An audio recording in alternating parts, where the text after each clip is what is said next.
Lies, lies, and more lies. A horrible rumor circulated on social media and the internet over the weekend that President Trump was dead. Did you hear it? Did you believe it? Or have you become so used to people lying to you, you don't believe anything the news media tells you, no matter what it is? Has the media destroyed their own credibility and with it, the American public's willingness to trust?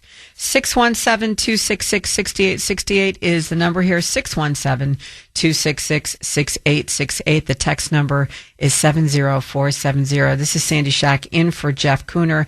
And just in case you thought I was lying to you when I told you that Jeff would be back today, that was the plan. Jeff was in Croatia with his son, visiting the motherland, the mother country, and those relations he has that are still there. But something happened on the way home.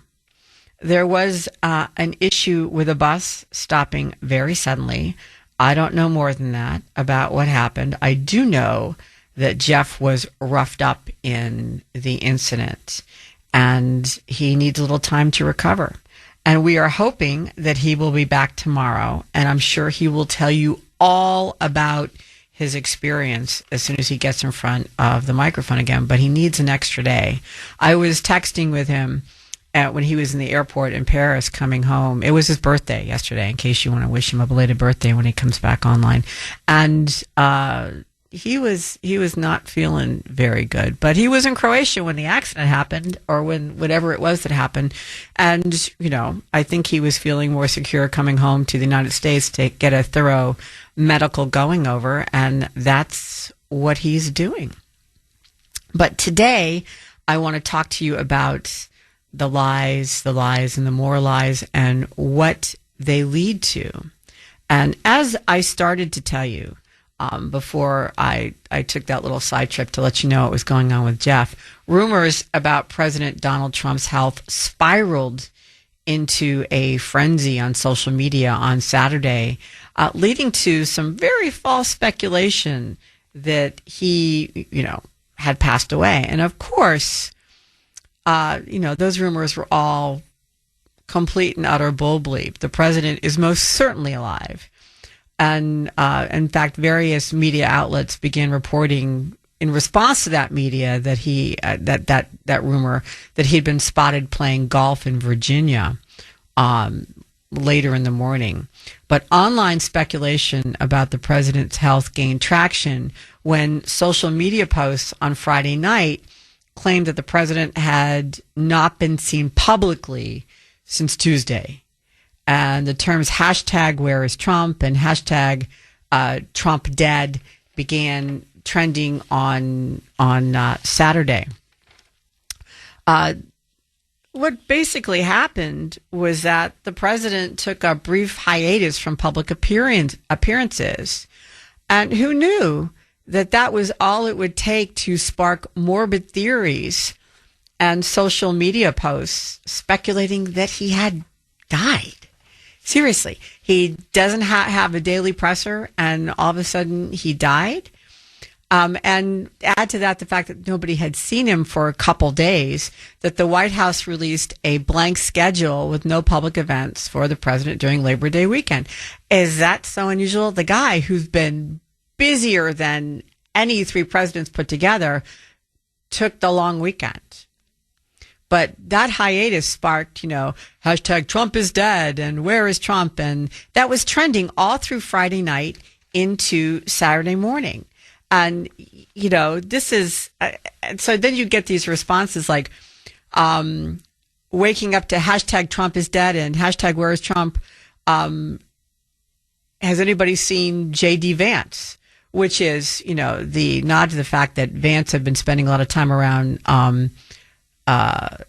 Pope Francis before he died. And so they were joking that, maybe he had something to do with it. So that's the kind of jokes. So people were sort of believing it, maybe not really believing it, not quite sure if they believed it.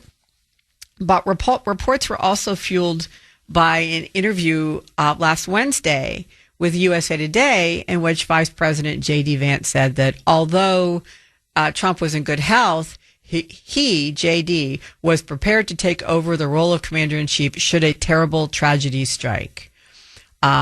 This is what he said verbatim. Yes, terrible tragedies happen, but I feel very confident the President of the United States is in good shape, is going to serve out the remainder of his term and do great things for the American people. And if, God forbid, there's a terrible tragedy, I can't think of better on-the-job training than what I've gotten over the last 200 days. So that's, all it took, I guess, is the fact the president took a couple days off and J.D. Vance said, he was in training to take over if he needed to someday. And, hashtag Trump is dead.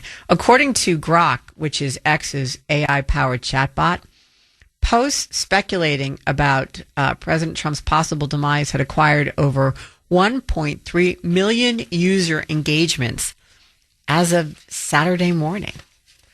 1.3 million people had glommed on to that. Don't forget, there were also rumors about President Trump's health that were started several weeks ago when he was photographed with bruising on his hand, and then he had, swollen ankles a couple weeks ago. And it all started when he was at that meeting with French President Emmanuel Macron at the White House last February, and he had a large bruise on the back of his hand. And then, various photographers were focusing on showing photographs of President Trump with the bruising on his hand and using concealer to hide it. So the White House eventually released a letter last month from President Trump's physician stating that the president had been diagnosed with chronic venous insufficiency, which is a benign, very common condition, particularly in people who are over 70. It's a medical condition in which the veins in the lower legs have a more difficult time pumping blood and leading to poor blood flow back up to the heart and leaving the lower legs swollen. But it's not a big deal. It's a very easily treatable thing. The letter also said that the bruising on the back of the president's hands were caused by frequent handshaking and the use of aspirin, which he takes as part of a standard cardiovascular prevention regimen. And that stops clotting. So that's what you see from the bruising. And also, the letter also said, by the way, that President Trump had absolutely no signs of heart failure, renal impairment, or systemic illness. So all of that was put out there by the White House. Why would social media jump so fast to believe this? That President Trump was dead. And I think you got to want it. I think that's the key. And the left really wanted it.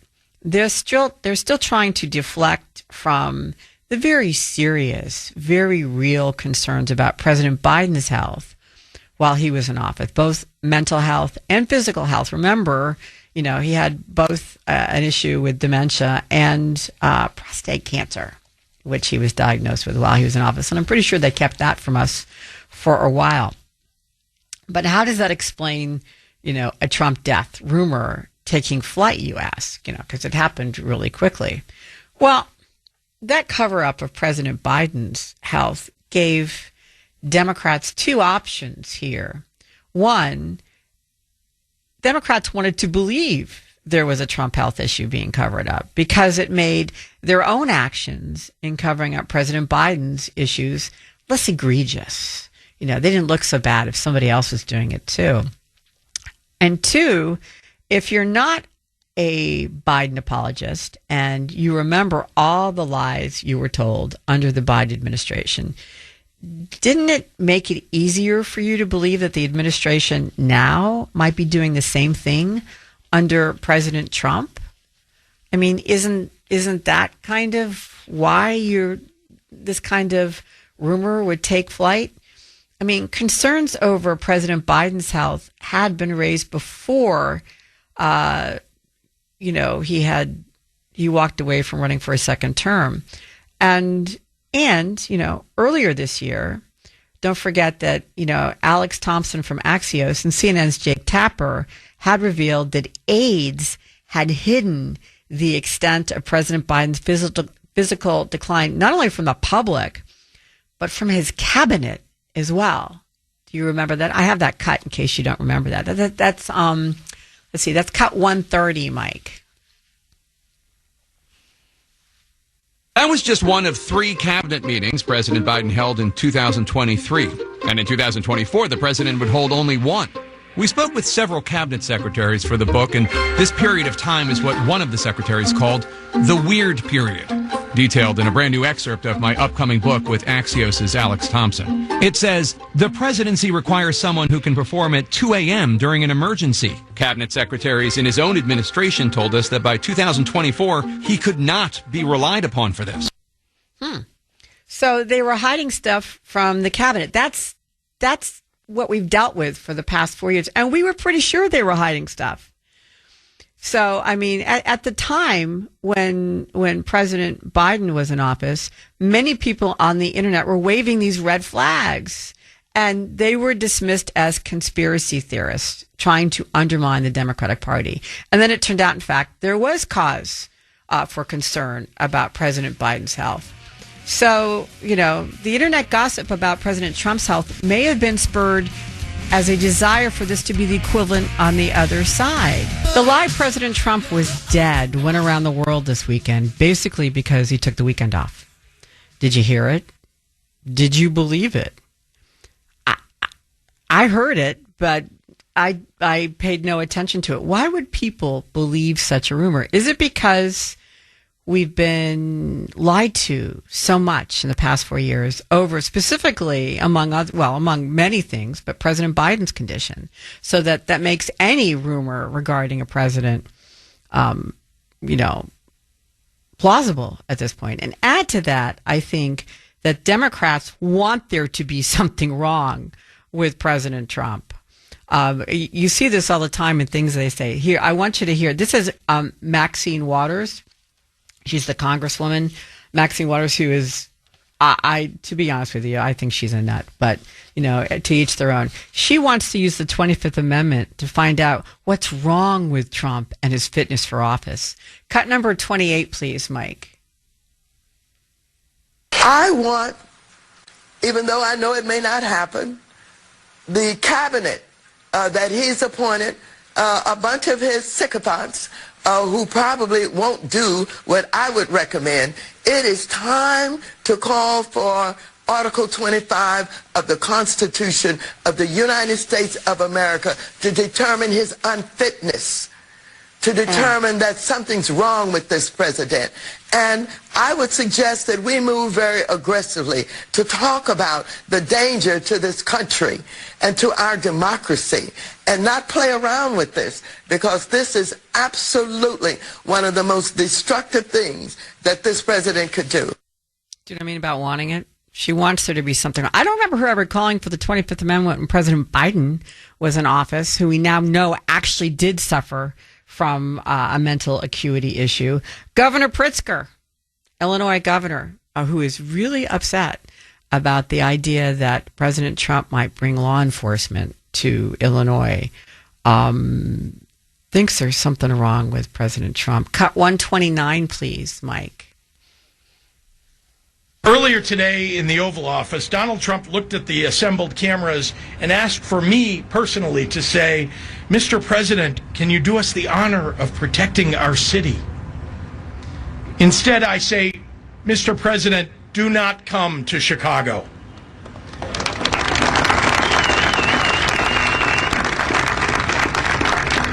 You are neither wanted here nor needed here. Your remarks about this effort over the last several weeks have betrayed a continuing slip in your mental faculties and are not fit for the auspicious office that you occupy. Most alarming, you seem to lack any appropriate concern as our commander-in-chief for the members of the military that you would so callously deploy as pawns in your ever more alarming grabs for power. Wow.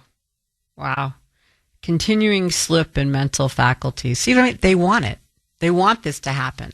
On the text line, 70470, 508 says, Pritzker of Illinois is the highest profile elected Dem who bought into the rumor, insisting on X that the president provide proof he is still alive. Yeah, this is what they do.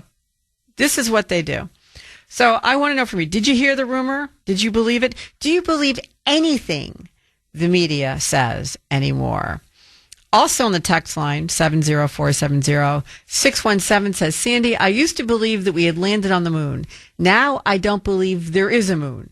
We have lost social trust, and it's being replaced by tribal trust, suboptimal. And 508 says, Sandy, I see the insanity of the left, and I'm happy this White House doesn't leak. Yeah, I know what you're saying. I didn't believe the rumor, but then I don't believe anything I see on social media or in legacy media, for that matter of fact. Do you? Russ from Boston, welcome to WRKO. How are you, Russ? Oh, I hope you had a good weekend. I did, sir. How about you? Good. Wonderful. I spend time with family and friends, and that's always the best thing to do. First of all, Sandy, without a shadow of a doubt, the left stream media is the enemy within. And it's the enemy within, it's the enemy within, it's the enemy within. When it comes to the media, do not trust, do your own research, come up with your own conclusions and your own analysis. Never trust them. And I will never forget, as a Vietnam vet, what they did to us, the misleading hatchet job that they did on us. To this day, the truth has never been really told. And as far as Maxine Waters is concerned, she's an ignorant damn fool. She's the poster girl for California voter ignorance. That's what she represents. Every time she comes out of what comes out of her mouth, if you ever any doubt how stupid that she is, just listen to the garbage that comes out of her mouth. Okay. And I'll tell you, as someone that's prior military, when I think of that other dead jerk there, the senator from California, and I believe it was a colonel that went up in front of her, and he referred to her as ma'am, and she jumped all over him and said, "I'm a United States senator. You don't refer to me as ma'am." Not understanding that all of us that served in the military always refer to a woman as ma'am, okay? And she flipped out because she's stupid, okay? And the stupid, ignorant people that vote for these damn fools. And I'm sick and tired of it. And the Democratic Party has become the enemy within. And the communists are controlling the Democratic Party. And if you look in New York City, we'll see if the stupid people in New York are dumb enough to vote for a communist for mayor. Russ, did you hear the rumor over the weekend about President Trump? Yes, Sandy, I heard it. To me, it was just a bunch of BS, especially since the scumbags in the media and the rotten SOBs in the Democratic Party covered for that weasel. And remember one thing about Joe Biden. He was a 50-year hack. That's all he was, okay? And he was basically a reject. He was rejected so many times, okay? And boy, they ended up with the bottom of the barrel. But I will say this, Sandy, and I'll say this with all sincerity. The rotten Democratic Party loves to use the race card. That's always their ace in the hole. Use the race card, okay? Or else use the fact that Democrats are going to take away your Social Security. That's another stupidity that they pull all the time. Well, you know what? The race card backfired on them. And you know why the race card backfired on them? Because they were put in a tough position after they realized Biden had to go. They would have been crucified if they had bypassed Kamala Harris. They had no choice, okay? So you know what? The race card finally backfired on them, and I was so happy to see that. All of the race crap that they caused in the trouble in this country, okay? The Democratic Party is in. But, Sandy, I'm telling you what my concern is? I live here in Massachusetts, okay? The majority of voters here will remain stupid, and they will vote for the Democrats. I don't give a damn who they put up. They will vote for one SOB after another. Well, Russ, is it stupid or is it gullible? I mean, I don't think you... I think it's a very fine line between the two of those things. I mean, you can be naive and gullible and not stupid. But I think in this case, maybe the people who believed the rumor were maybe both. Maybe they were gullible and stupid. A scurrilous rumor. It's Sandy Shack, by the way, sitting in for Jeff, who we're hoping, fingers crossed, will be back tomorrow. Little issue when he was coming back from Croatia with a bus. I'll say no more, but we expect him back tomorrow. But there's a scurrilous rumor that circulated over the weekend because President Trump was not seen for a couple days, and he took the long weekend off. His office put out, a schedule that showed no official engagements. So people took that as evidence that he was dead. Seriously, that's what they thought. How about it's evidence that he's been working hard and needs a couple days to relax, play a little golf. But I think the lies of the Biden administration made anything possible now. You know, did this rumor game hold because we don't trust the government or the media anymore? On the text line, which is 70470-781 says, Sandy, here we are with yet another case of pure projection from the Democrats. It's almost like this is what wakes them up in the morning.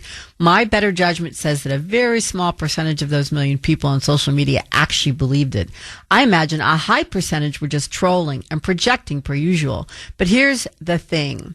They are projecting two things this time: the seriousness of Biden's health while he was in office, and two, the fact that they actually would love for Trump being dead to be true. Both of these are sick and twisted.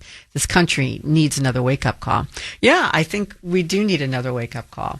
And I think what you said is absolutely right. The Biden administration killed trust in the government, and the media that protected him killed trust in them as well. So I'm going to make that the poll question for today. The poll question is sponsored by Mario's Roofing, quality roofing, siding, and windows.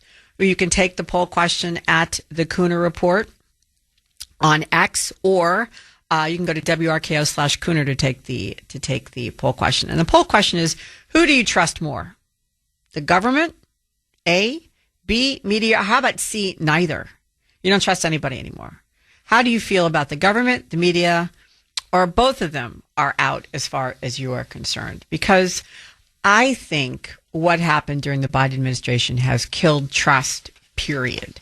I think it's killed it in the media. I think it's killed it in the government. Even though this is a different government that was here 4 years ago, I think there's a residual distrust of government. Now, I think the Trump administration can try to maybe win that back, and I think that's part of the reason why President Trump has the press in his office every single day, except for the last 3 days when they thought he was dead. Basically, I think to rebuild trust, to show transparency and to rebuild trust. But I think that's a long road, because I think it was pretty much destroyed during the Biden administration. What do you think about that? Let's go to Mark in Medford. Mark, welcome to WRKO. How are you, sir? Good morning, Sandy. How are you doing today? I'm doing fine. Mark, do you trust anything the media tells you anymore, or the government for that matter? Well, I don't trust either one, number one. Number two, yes, Maxine Waters is certified. She is a nut job, okay? First of all, it's not Article 25, it's Amendment 25. So maybe she should look in the mirror as far as seeing who's fit and who's not. Number three, as far as, President Trump took a weekend off. They got him dead. So yeah. if that's the case, then Joe Biden was dead from the day he took office.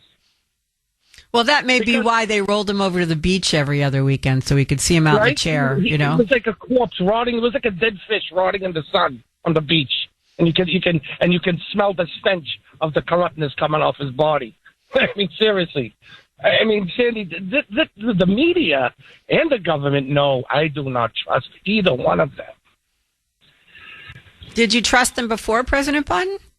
Just curious.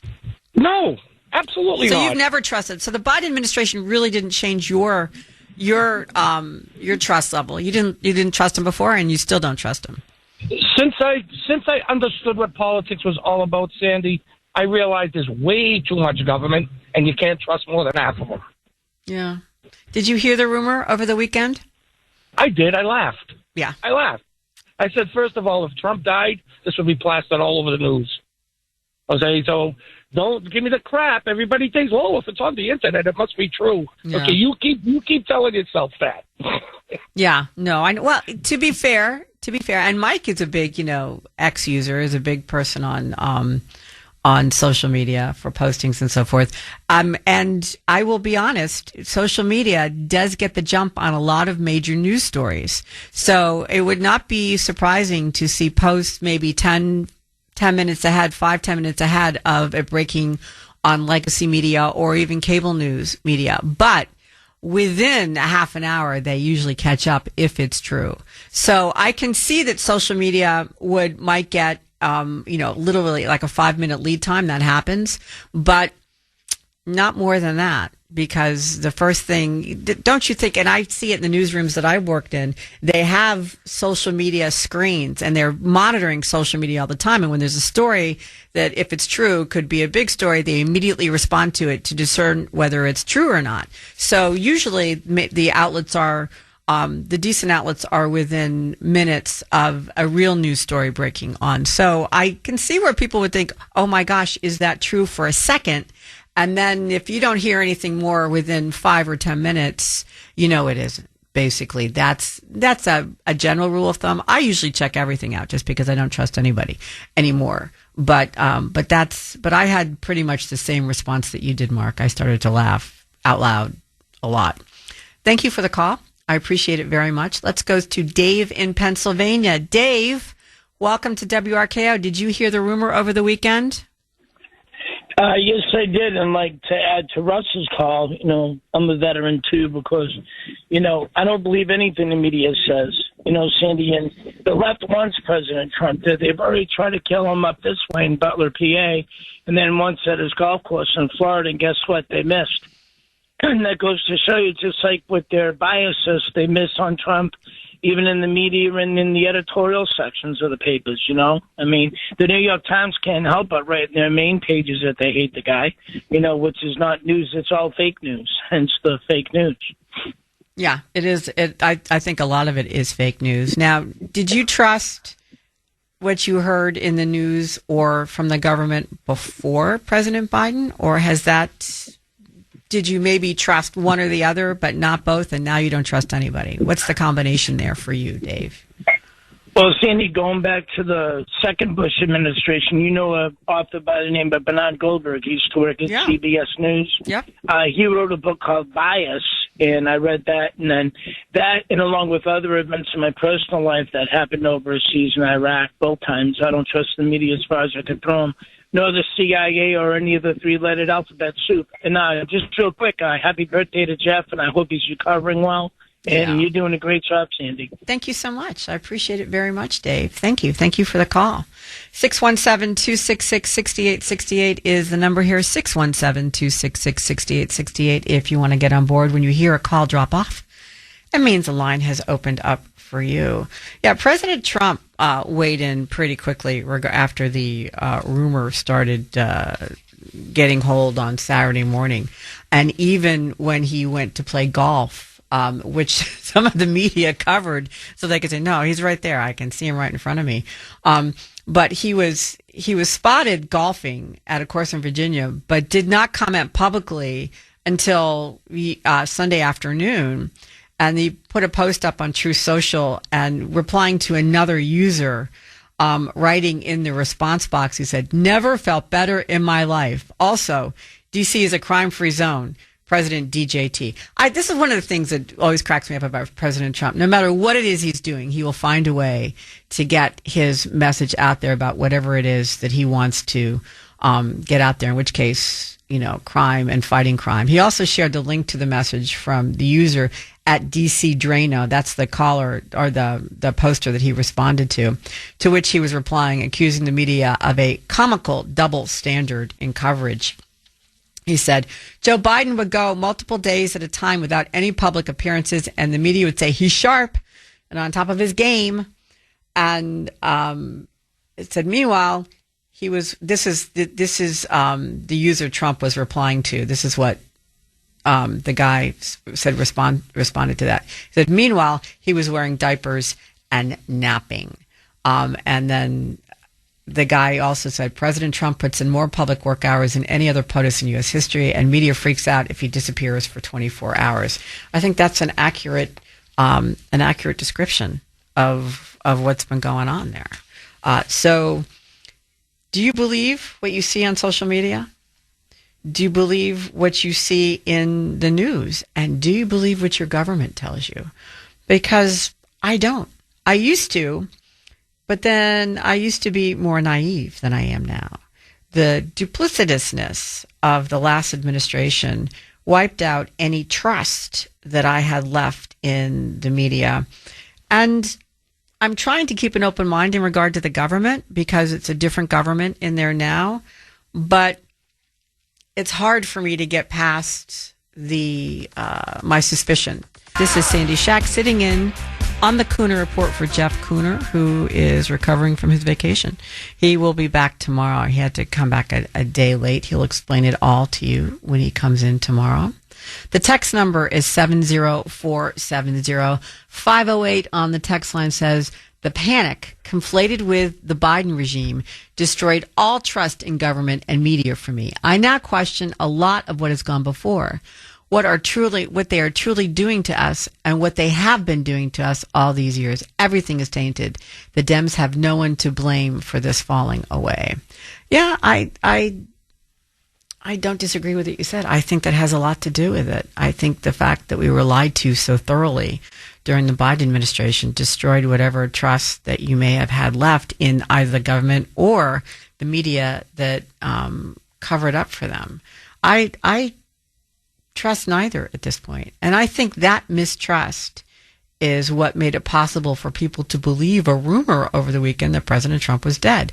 Add to that the Democrats wanted it to be true for a couple of reasons. One, it covered their own guilt in regard to lying about Biden, because if Trump administration did it too, then it wasn't so bad.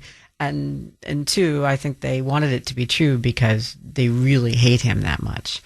But I think mistrust is growing across the country, and in both the media and the government. And I don't mean that I think the Trump administration is not forthcoming. The president opens the Oval Office to the press and public almost every single day, as opposed to the Biden administration where President Biden would disappear for weeks, sometimes months on end. What I mean about getting worse is that we keep finding out more and more lies that were told to us by the Biden White House. That's astonishing to me. I mean, the guy left office 7-8 months ago or 9 months ago now, and we're still finding stuff out. That to me is one of the big issues. And this was brought home to me. I was watching, I was watching cable news, and Congressman James Comer, who's the chairman of the House Oversight Committee, was on Sunday Morning Futures. I think it was a guest host, Maria Bartiromo, wasn't on, and they were discussing. I think it was host Jackie DeAngelis, and they were discussing President Biden's mental fitness while he was in office. And Comer said that he was going to be calling Biden spokesman Karine Jean-Pierre, the chief of staff Jeff Zients, and deputy assistant Andrew Bates to testify regarding the AutoPen scandal. Because from what they've heard so far, according to Congressman Comer, is that these key figures are taking the fifth because they're the ones who day after day said that Biden was totally fit and ready to do the job. And they're now saying they didn't really spend much time with him. So were they lying? You can, and he raises an interesting question. Cut 31, please, Mike. We're trying to get to the bottom of who was operating the AutoPen, and we've brought in a dozen people so far, and they're all pointing the fingers at other people. The ones that I think may have a little more knowledge, they pled the fifth to avoid self-incrimination. So I think what you're going to see is unless Jean-Pierre and some of these others come in and tell us more, it's becoming very apparent that Joe Biden really wasn't the one in command at the end of his presidency, and that's important because you're talking about thousands of pardons and dozens of executive orders that were signed with that AutoPen, and it appears without President Biden's knowledge. Wow. If Joe Biden was not in command, then who was? Do you see what I mean about mistrust growing? Who was in charge of the country for 4 years? And it all comes down at the moment to the AutoPen. Trust is just being further eroded, not by President Trump, but by residual Biden issues, Biden discoveries. Who do you trust? I think is a good question. On the text line, 603 says, I trust my mom. Yeah, I trusted my mom too. Is there anybody that you trust besides your mom anymore? Because for me, it's hard to pick those people out now. Let's go to Dan in Sudbury. Dan, welcome to WRKO. How are you? Good morning, Sandy. How are you doing? I'm doing fine, thank you. So do you trust anybody anymore? I have to do research and back it up with my own research. But no, I don't just take everything blindly. But I'd like to comment on the fact that the Democratic Party has sunk to the level of running with statements, blogs, texts, postings from lone wolves, people who say they're organizations, but they're one person living in their parents' basement and making comments, and then they run with that without really, if it suits their narrative, if it suits what they're doing, and that's why there's really a lack of trust in the Democrats, and they're losing support. Yeah, I think that's a big part of why they're losing support, Dan, is exactly that, is that, they've burned their credibility. And so no matter what they say, they could be right about half. I don't think they are. I think they lie through their teeth, but they could be right and be telling the truth about half the time, but you don't even believe what they're telling the truth about anymore because they've lied so much. If they tell the truth. I'm sorry?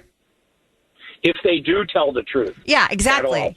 I'm not sure that they do. I'm sure there are individuals who do. I mean, there are honest people even among the Democratic Party, but we just don't hear from them.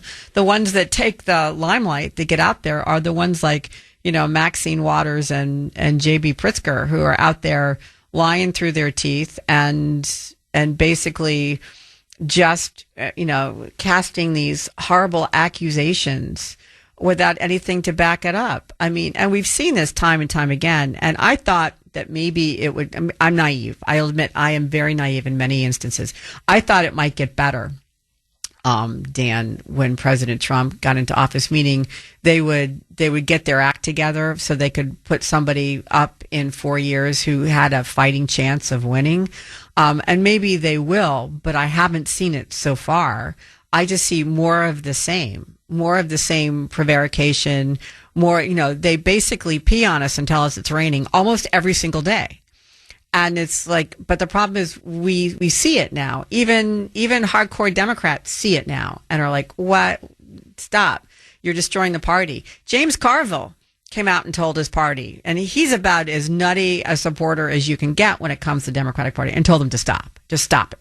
And you need to get a grip. Remember, Kamala Harris, and they don't have a leader. So they're leaderless and out there lying through their teeth, Dan, is what's happened. But I think that their bad behavior has eroded not just trust in them, but also eroded trust in the media, eroded trust in the government, eroded trust, period. I think they have a lot to answer for. What do you say? Yeah, Yeah, I agree. They don't have anybody to blame but themselves. It has been, they wrought this. They brought this on themselves. But the problem is I think they brought it on us too. They brought it on everybody. Thank you so much for the call, Dan. I appreciate it. The number here is 617-266-6868, 617-266-6868. You would have thought that the Democrats had learned their lesson about trying to deceive the American people. But, I think the learning curve is kind of flat. And I'm talking about the media too. I would think that the media learned after they were exposed covering up for Joe Biden. Jake Tapper had, when he wrote his book, had to go on a mea culpa tour, basically saying, yes, I'm sorry. I do apologize to Lara Trump. I shouldn't have, bashed on her when she said that President Biden had an issue, because he did have an issue, and so forth and so on. And they still haven't learned. They still lie through their teeth, and they still try to direct Americans through obfuscation. They try to direct America's support, and I would have thought that they learned that they were ineffective doing that. I mean, look at the ratings at MSNBC, which is a main purveyor of misinformation, and CNN too. And case in point, CBS. You would not believe what CBS did over the weekend. And I'm sorry, but didn't they just pay $16 million to the President Trump Library because they edited Kamala Harris's interview to help her win the presidential campaign and got caught out for it? And that was called, election tampering. Didn't they just pay $16 million? Do you think that they learned anything from that, from being caught out doing that? They didn't, because you would not believe what they did this weekend. Secretary of Homeland Security, Kristi Noem, appeared on CBS's Face the Nation. And they did a shameless edit of her statement about the illegal alien Kilmar Abrego Garcia. Now, I'm going to play for you what they aired. This is what aired on CBS when she was asked regarding Garcia. This is what they put out there. Cut number 1, please, Mike. And the one thing that we will continue to do is to make sure that he doesn't walk free in the United States of America. That's it. We're going to make sure this guy does not walk free in the United States of America. That's not all she said. That was the first part of what she said. There was a lot more to it. And they edited her explanation of why she was saying that out of her response. Here is what they took out of her response. Cut number 1A, please, Mike. This individual was a known human smuggler, a MS-13 gang member, an individual who was a wife beater, and someone who was so perverted that he solicited nude photos from minors. And even his fellow human traffickers told him to knock it off. He was so sick in what he was doing and how he was treating small children. So he needs to never be in the United States of America, and our administration is making sure we're doing all that we can to bring him to justice. Wow. That's a little bit of a different response, don't you think? Now, Kristi Noem put up a post on her official X account on Sunday after the interview, and she shared with everybody the video that cut 26 seconds from her answer. She gave the answer they gave, and she gave the answer as it was in reality. And this is what she wrote. She wrote, "This morning, I joined CBS to report the facts about Kilmar Abrego Garcia. Instead, CBS shamefully edited the interview to whitewash the truth about this MS-13 gang member and the threat he poses to American public safety." And then the clip the clip that she put up on X had the two cuts back to back showing what she did. Wow. Did you think that maybe Noem's full answer there was important? I think it is. I think cutting it out was fraud. And I suspect that what we're going to hear from CBS is that they're going to claim that, all interviews are edited for time and that only unimportant information is cut. Did you think that information that she shared after saying he won't walk free is unimportant? Did you view that as unimportant? I think they're also going to claim that political bias is not part of their editing decisions. But I think that's demonstrably false, don't you? What Face the Nation did here was to basically hide an important issue. This is just one of many instances where the Trump administration has been misrepresented by CBS. This is an important case, the Art Garcia case. It's just one of a lot where Trump is trying to move illegal aliens out of the country, which the left and the legacy media are pulling out all the stops to halt any repatriation. I can't say the word. Any repatriation or That's not right. Repatriation. There you go. That can be done. CBS in this instance was depriving its viewers of critical information, namely that Kilmar Abrego Garcia is a criminal, a serious criminal. He's a thug. He's a pervert going after little kids. He's a wife beater. And this is all in addition to being an illegal alien. And any honest news organization would present all the information so their viewers could make an informed decision. But they didn't. Why? Because I don't believe they are an honest news organization, one. And two, they have an interest here in making sure you feel sorry for Maryland man Garcia. They want you to fight repatriation. Repatriation. Why? Because it doesn't help the Democrats, and that's what they're all about. Even after a $16 million award to the Trump Library for doing the same kind of crap, only in a more positive fashion for Vice President Harris. Are you surprised at CBS's decision to alter Kristi Noem's interview? I mean, does that surprise you at all? To be honest with you, it did me. Even though I don't trust CBS, it did me. Why? Because they just paid $60 million for doing that exact same thing. Do you even watch CBS anymore? I mean, have you lost that much faith with them? The number here is 617-266-6868, 617-266-6868. Let's go to Dan in New Hampshire. Dan, welcome to WRKO. How are you, Dan? I'm doing well. How about yourself?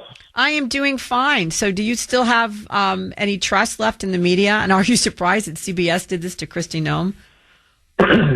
Absolutely no trust in the media. They've lost it. They've lied for years. They've had cover-ups. They've had coups. They're, colluding with big money and big government.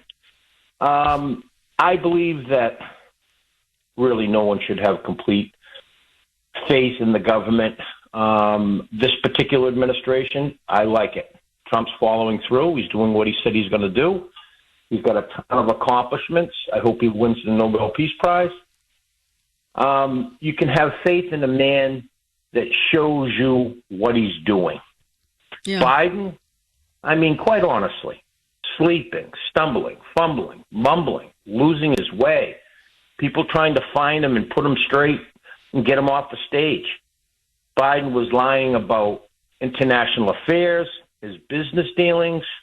He was lying about the connections that he had within his own government as far as conspiracy, lying, trying to undermine a former president. The lies is just continuous. I mean, when you look at a situation where we almost lost this country and you hear the words transformation of America, which you heard from Obama, and you heard it through Biden, and then they roll out candidates like Kamala Harris and Sleepy Joe. How do we have faith in those type people that can't even, I mean, at this point, they don't even have a leader. I mean, Gavin Newsom, burn him down, Gavin Newsom, burn half of California because he didn't have any water to put the fires out. He wants to be president potentially. These people have lost their direction. They've lost the direction of the people. They've lost the direction of what the country is and where we should go. And quite honestly, we almost lost this entire situation where we were free. We were, people that, our Constitution is built upon. And quite honestly, I'm so happy that Donald Trump is in. If anybody I trusted, it would be him. But if anything that I've learned through Biden, never trust the government. Trust some of the administration by their performance and only by performance. Let's face it. When you start saying boys can have babies, boys can run in girls' events, and all of these crazy things that everybody's witnessed, and then let's not talk about not being able to go to the beaches, not being able to have a haircut, COVID, the lockdown. I mean, I'm so weary of all of this. It's refreshing to have a man like Trump. Yeah, I think a lot of people feel that way. Did you see the rumor over the weekend about President Trump being dead? Well, my daughter called me up and said, "I think Trump's dead." Oh my gosh! I said, well, I'll tell you what. Watching the news right now, if he were dead, it would be nothing but that. You'd never find a word in edgewise anywhere. And it would go completely a blitzkrieg over the whole complete media mecca. So you don't believe any of that type of stuff because, let's face it, they tried to get us on rumors. They tried to get us on pretense. They tried to get us on every single thing that could be lied about. And quite honestly, Sandra, I'm tired of being lied to. Everyone in the country, you, me. My peace of mind was destroyed with Biden. Who thought, I mean, Jesus, I thought we were going to get into a war at every turn. It was just so unsettling. It really was. And it's at this point, I feel refreshed. I feel confident. I feel secure. I feel that the country's secure. I have never been happier and more content and had a better frame of peace of mind than I do right now. Well, here's a question for you, Dan. Your daughter believed it. Does your daughter like Trump? Afraid to lose him. So That's she does. what it was. So she does like Trump. So yeah. So it's not just. It wasn't just Democrats who wanted it to be true who fell for it. It's also Republicans who were afraid that it was true. Why? Because they don't trust. I think their trust was eroded too. Thank you for the call, Dan. I appreciate it very much. The number here is 617-266-6868. When a caller drops off, it means a line is opened up for you. 617-266-6868 is the number here. This is Sandy Shack in for Jeff Kuhner. A rumor went around the internet that President Trump was dead. Who would believe that, you ask? Well, Democrats who wanted it to be true and Republicans who were afraid that it was true. The problem is the lies of the government and the mainstream media in the past 4 or 5 years, specifically during the Biden administration, made anything possible because they destroyed trust with the American people. And the media did not learn from their mistake. They got caught lying. CBS and ABC have both had to pay huge amounts of money for lying and for misrepresenting things, yet they've done it again. This weekend, Kristi Noem, Secretary of Homeland Security, Kristi Noem, was doing an interview on Face the Nation, and they edited her response to make it appear less comprehensive. She was explaining about Abrego Garcia and why he was a danger, and they cut it all out so that nobody would know why he was a danger. Wouldn't you think that they would learn their lesson? I was kind of shocked that, especially after all the money they paid out, that they didn't. The text line is 70470. 207 on the text line says, a rule of thumb is reality is the opposite of what the media says it is. I'm beginning to believe that more and more, to be honest with you. Let's go to the phone line, 617-266-6868. Julie in Florida. Julie, welcome to WRKO. How are you? Thank you. Hi, can you hear me? I can now. Okay. All righty. So do you trust the media when you hear anything these days? No, I don't trust the media even a little bit. But what I wanted to know was, is Kristi going to do anything about this like Trump did? Has she talked about suing them? Well, one of the differences when President Trump sued over that was CBS, it was because it was election interference. It was in an election. They edited Kamala Harris to make her appear better than she was in order to swing the election. And it was just before the election. So you could point to damages. That's why that worked. Kristi is not running for election, nor is there an election running right now. You're not close enough to make that possible.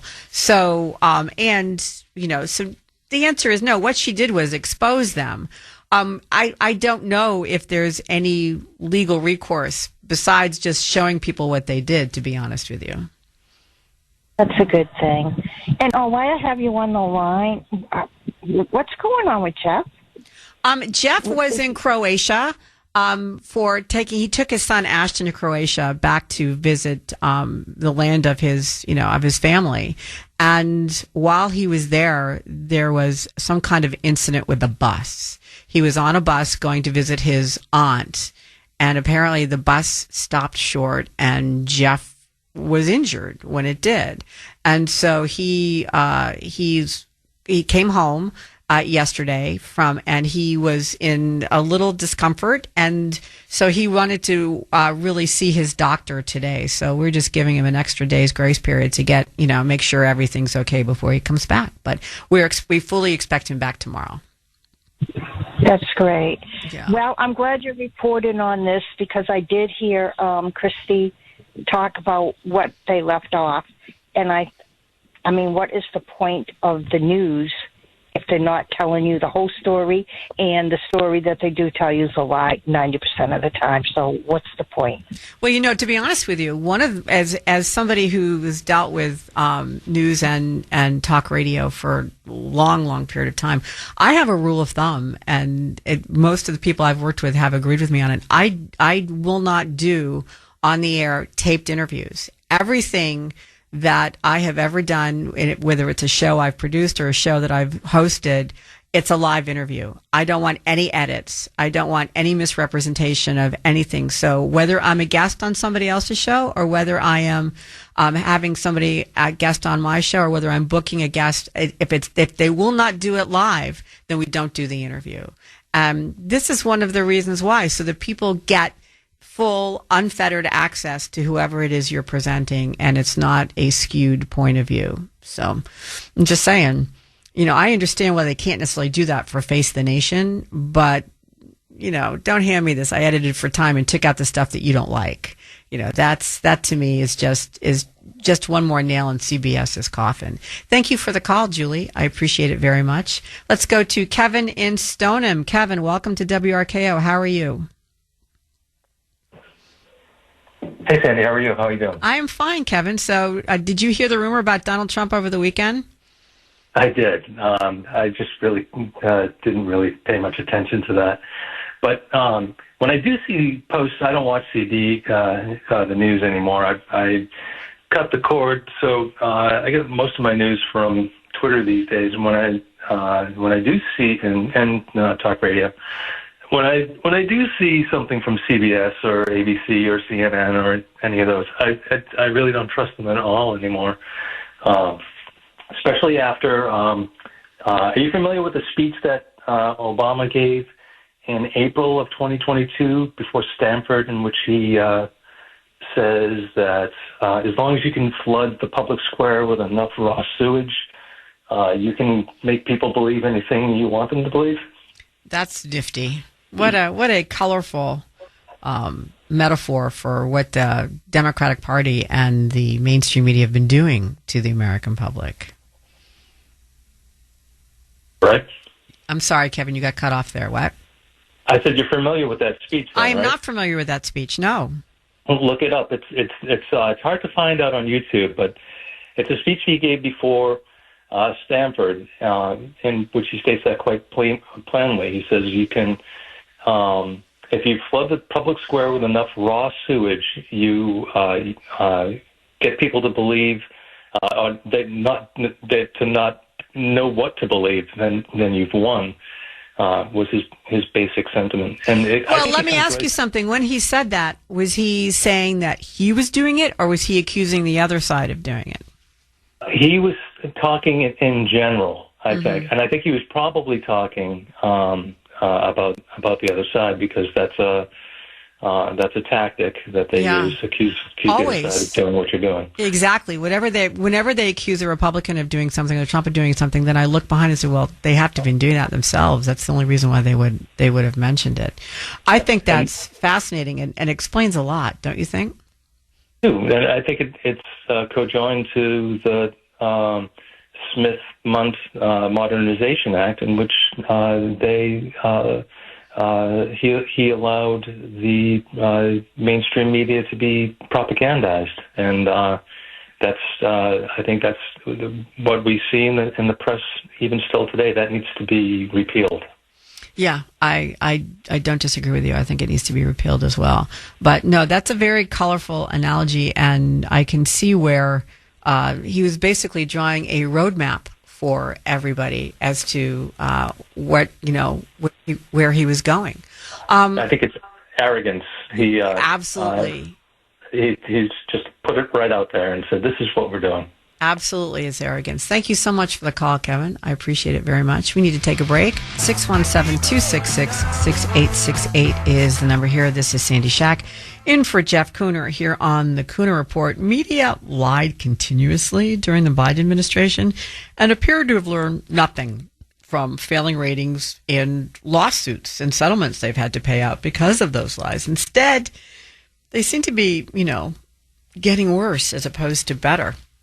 And they don't have to do deceptive editing in order to misrepresent something. I have an example for you of something that wasn't necessarily deceptive editing, but out and out fibbery, really. It's a story out of Washington State, where the story is that's going around both the local news, the newspapers there, and the internet. And the story was that ICE, in order to catch illegals, were pulling firefighters away from fighting fires. In other words, it's a huge safety problem. They're putting people at risk by taking firefighters off the front lines. That's their story. Okay. And I if that were true, that would be horrific, right? That would be really, really bad. So this is what a Congresswoman, U.S. Rep. Andrea Salinas, she's a Democrat from Oregon. This is what she said in her statement, promoting this story. ICE detained 2 firefighters who are working to stop a wildfire. These people are risking their lives to keep communities safe. How does this make Americans safer? Every day, this administration finds a new way to show how backward and how inhumane it is. So that is what's happening. Oh my God, people will die. Instead of putting out conflagrations and hellacious wildfires, they're rounding up and removing illegals on their way to church. Seriously, this was the story that's being put forth by the local news and by the Congresswoman there from Oregon. You want to know what the truth of the story was? You want to hear what it actually was happening? There's always a grain of reality in these lies, and that's what makes them dangerous. So the U.S. Customs and Border Protection put out this news release. So this is what happened. Due to the remote location of a work site, the Bureau of Land Management requested that the Border Patrol assist in verifying the identities of the personnel that they subcontracted for. The work crews, there were 44 people, required identity verification to ensure that the individuals on site matched the list of people that were given to them by the contractor. And they're not fighting a fire, by the way. They're not fighting a fire.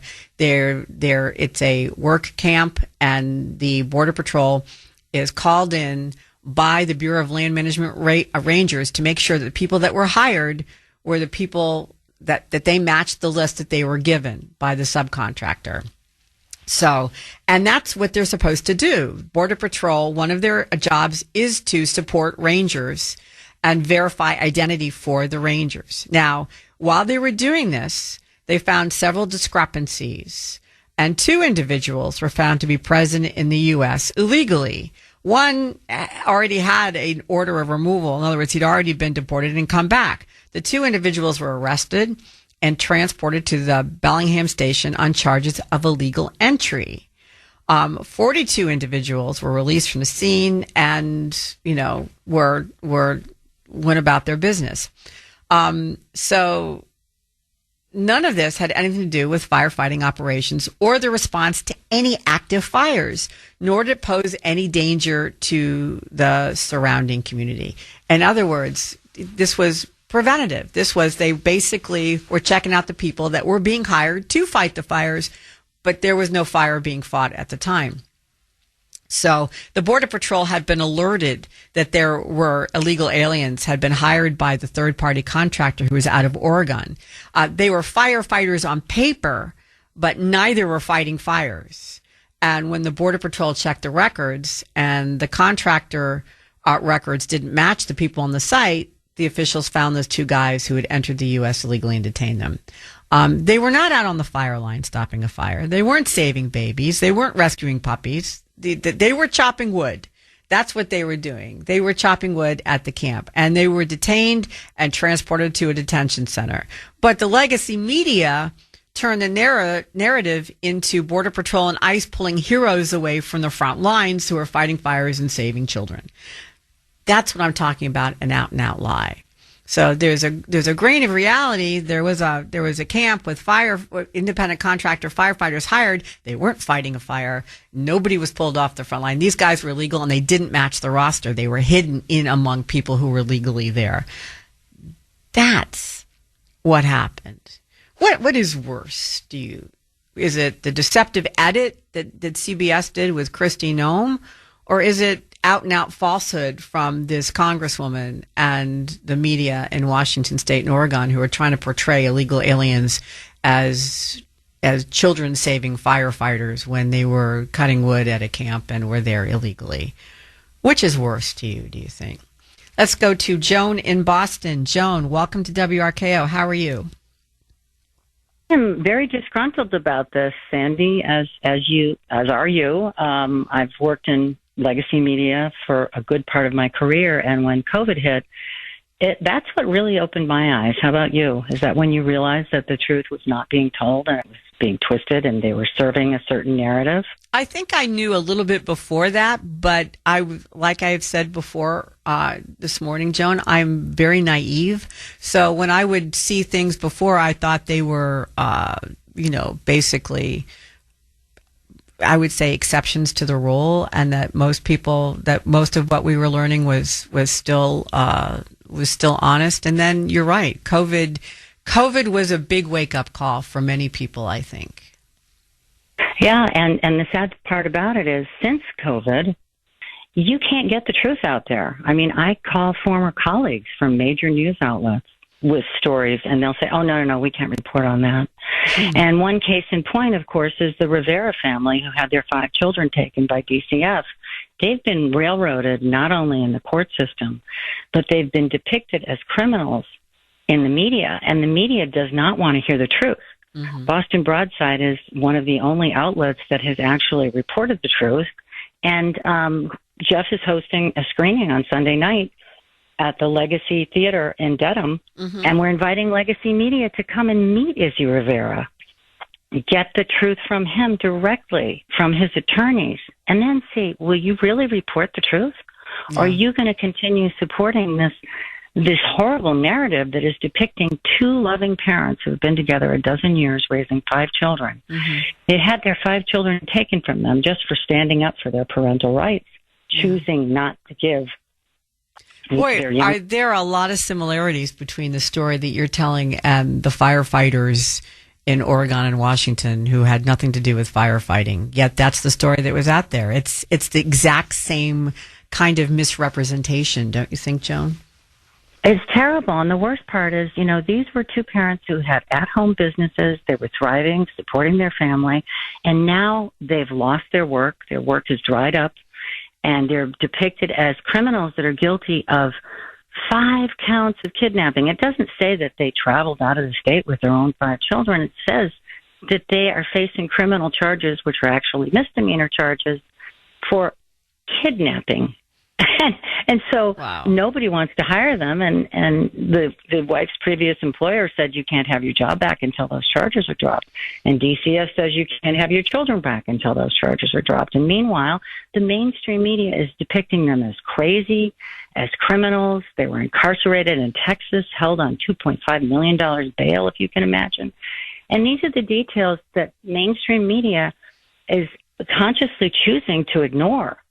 Yeah, It's outrageous. and you bring a very important point in, Joan, and that is that these are not victimless lies that are told by the media.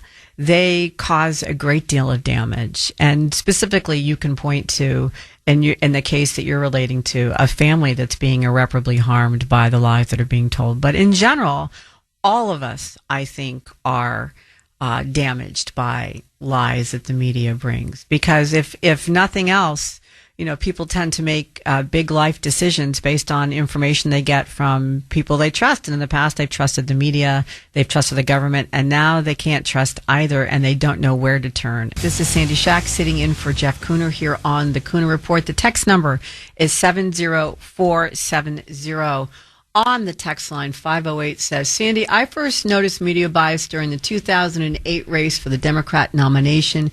In the afternoon, I heard the National Enquirer story regarding John Edwards' affair and love child. I turned on the news that evening, expecting to hear more crickets. It wasn't until 2 weeks later that mainstream media reported on this. Apparently, they could hide it no longer. It was a great awakening to me. Mainstream media was choosing their stories with a lot of lies and obfuscation along the way.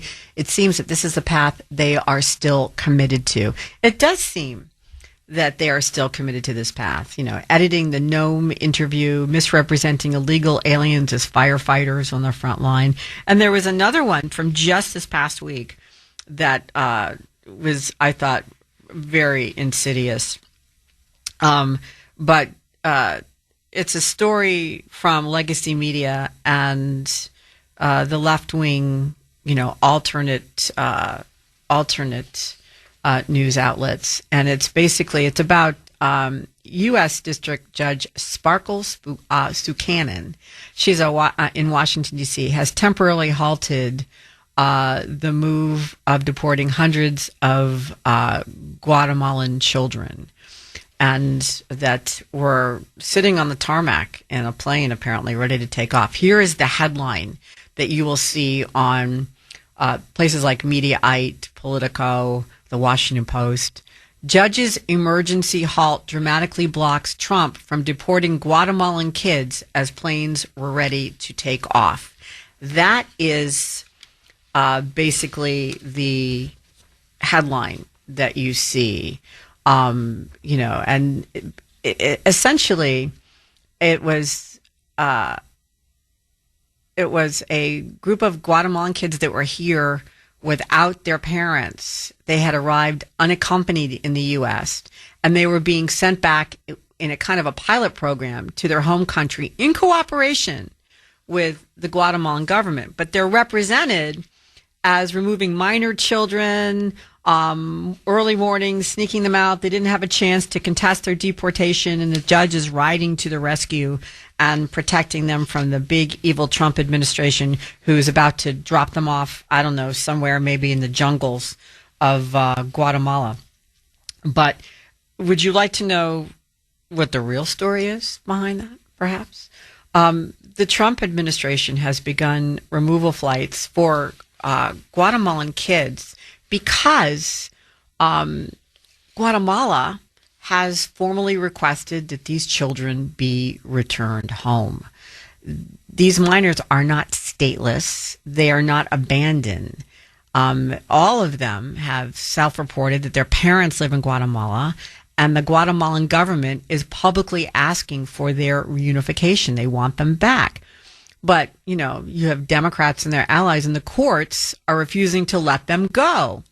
This is not a question of children being left without guardians. Guatemala says they're our kids, give them back. We're taking responsibility for reuniting them with their families. The reality is these children were smuggled into the United States, usually by cartels, and they've wound up stranded in federal custody, if they're lucky, here in the States. Now, instead of being sent back to their families, they are trapped in American shelters. And Judge I don't know how to pronounce her last name. I think it's Suknanen, ordered, the judge's order blocks their deportation for at least 2 weeks. And you have advocacy groups who don't know what they're doing, are seeking a class action expansion that could tie up this whole thing, this whole repatriation for months, if not years.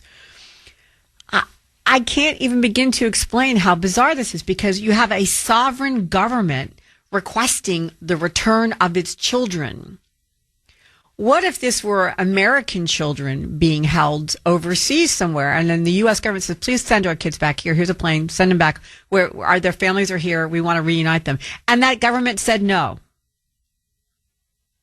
The U.S. had already arranged the flights to send them home, and yet this judge, yes, she was a Democrat-appointed judge, is standing in the way, forcing these minors to essentially remain in limbo. That is what the true story is. But, you know, the headline made it sound like the Trump administration is taking orphans and, and basically abandoning them, maybe them kicking out of the airport onto the street. I don't know.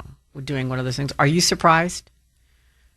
Are you surprised that, one, I'm not surprised that a judge would do this anymore, because the judges, we know a lot of rogue activist judges, but those are the headlines, as opposed to actually being a news organization looking into what the truth of the matter is.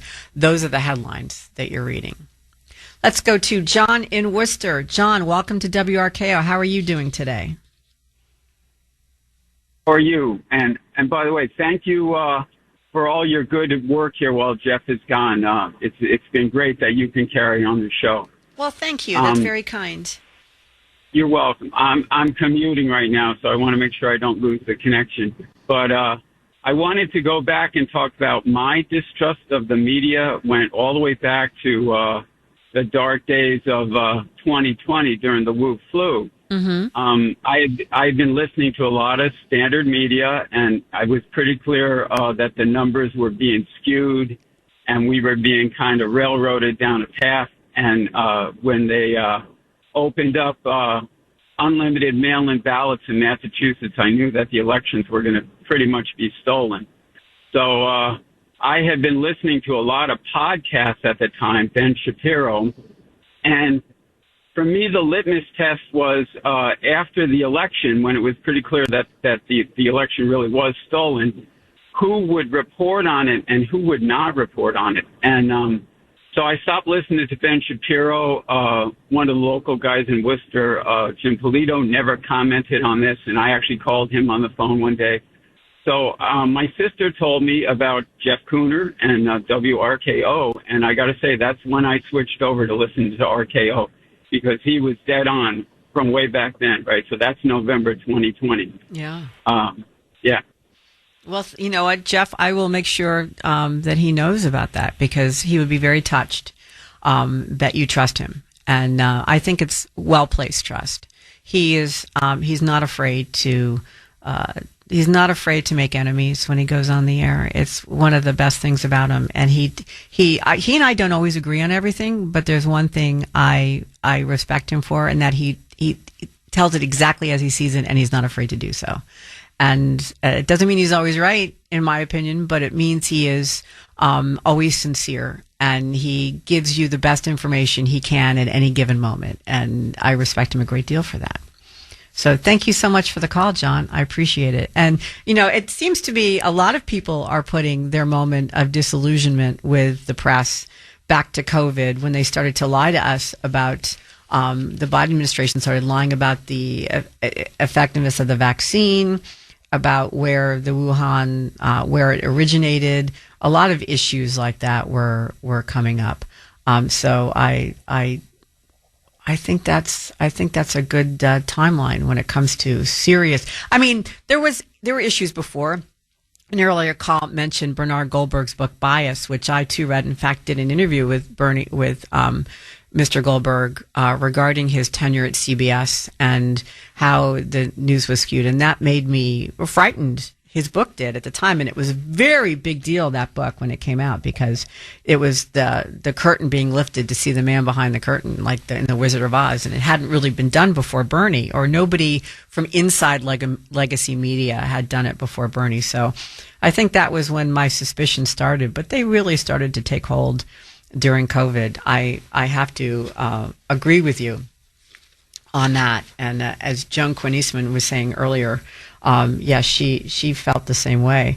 The media's deception and manipulation of facts can have pretty horrible consequences when people start to believe what they're told without checking out the truth of the matter asserted. And then they tell someone, and these may be people who you trusted who told you. So you trust that they know what they're talking about, and that's how it grows. And then soon everybody believes it. And sometimes reality will bust in and set the record straight, but more often than not, it doesn't. But a funny, well, to me funny, maybe not to other people funny, a moment happened with, are you ready? Rosie O'Donnell. This for some reason, I found this funny. It's sad and funny all at the same time. Rosie O'Donnell, after the horrible shooting in Milwaukee, went on, she posts these videos on X, and she was posting that the shooter, the transgender identifying shooter who opened fire during a Catholic school mass, was a Republican MAGA person. And that's what she was putting out there. Well, I don't know whether she knew that was a lie or not, whether she just thought people would believe her or not. But what happened was that social media, even those who watch Rosie O'Donnell or who follow Rosie O'Donnell, that was too much for them. And they landed on her like you would not believe, so much so that she actually had to come back and apologize for lying.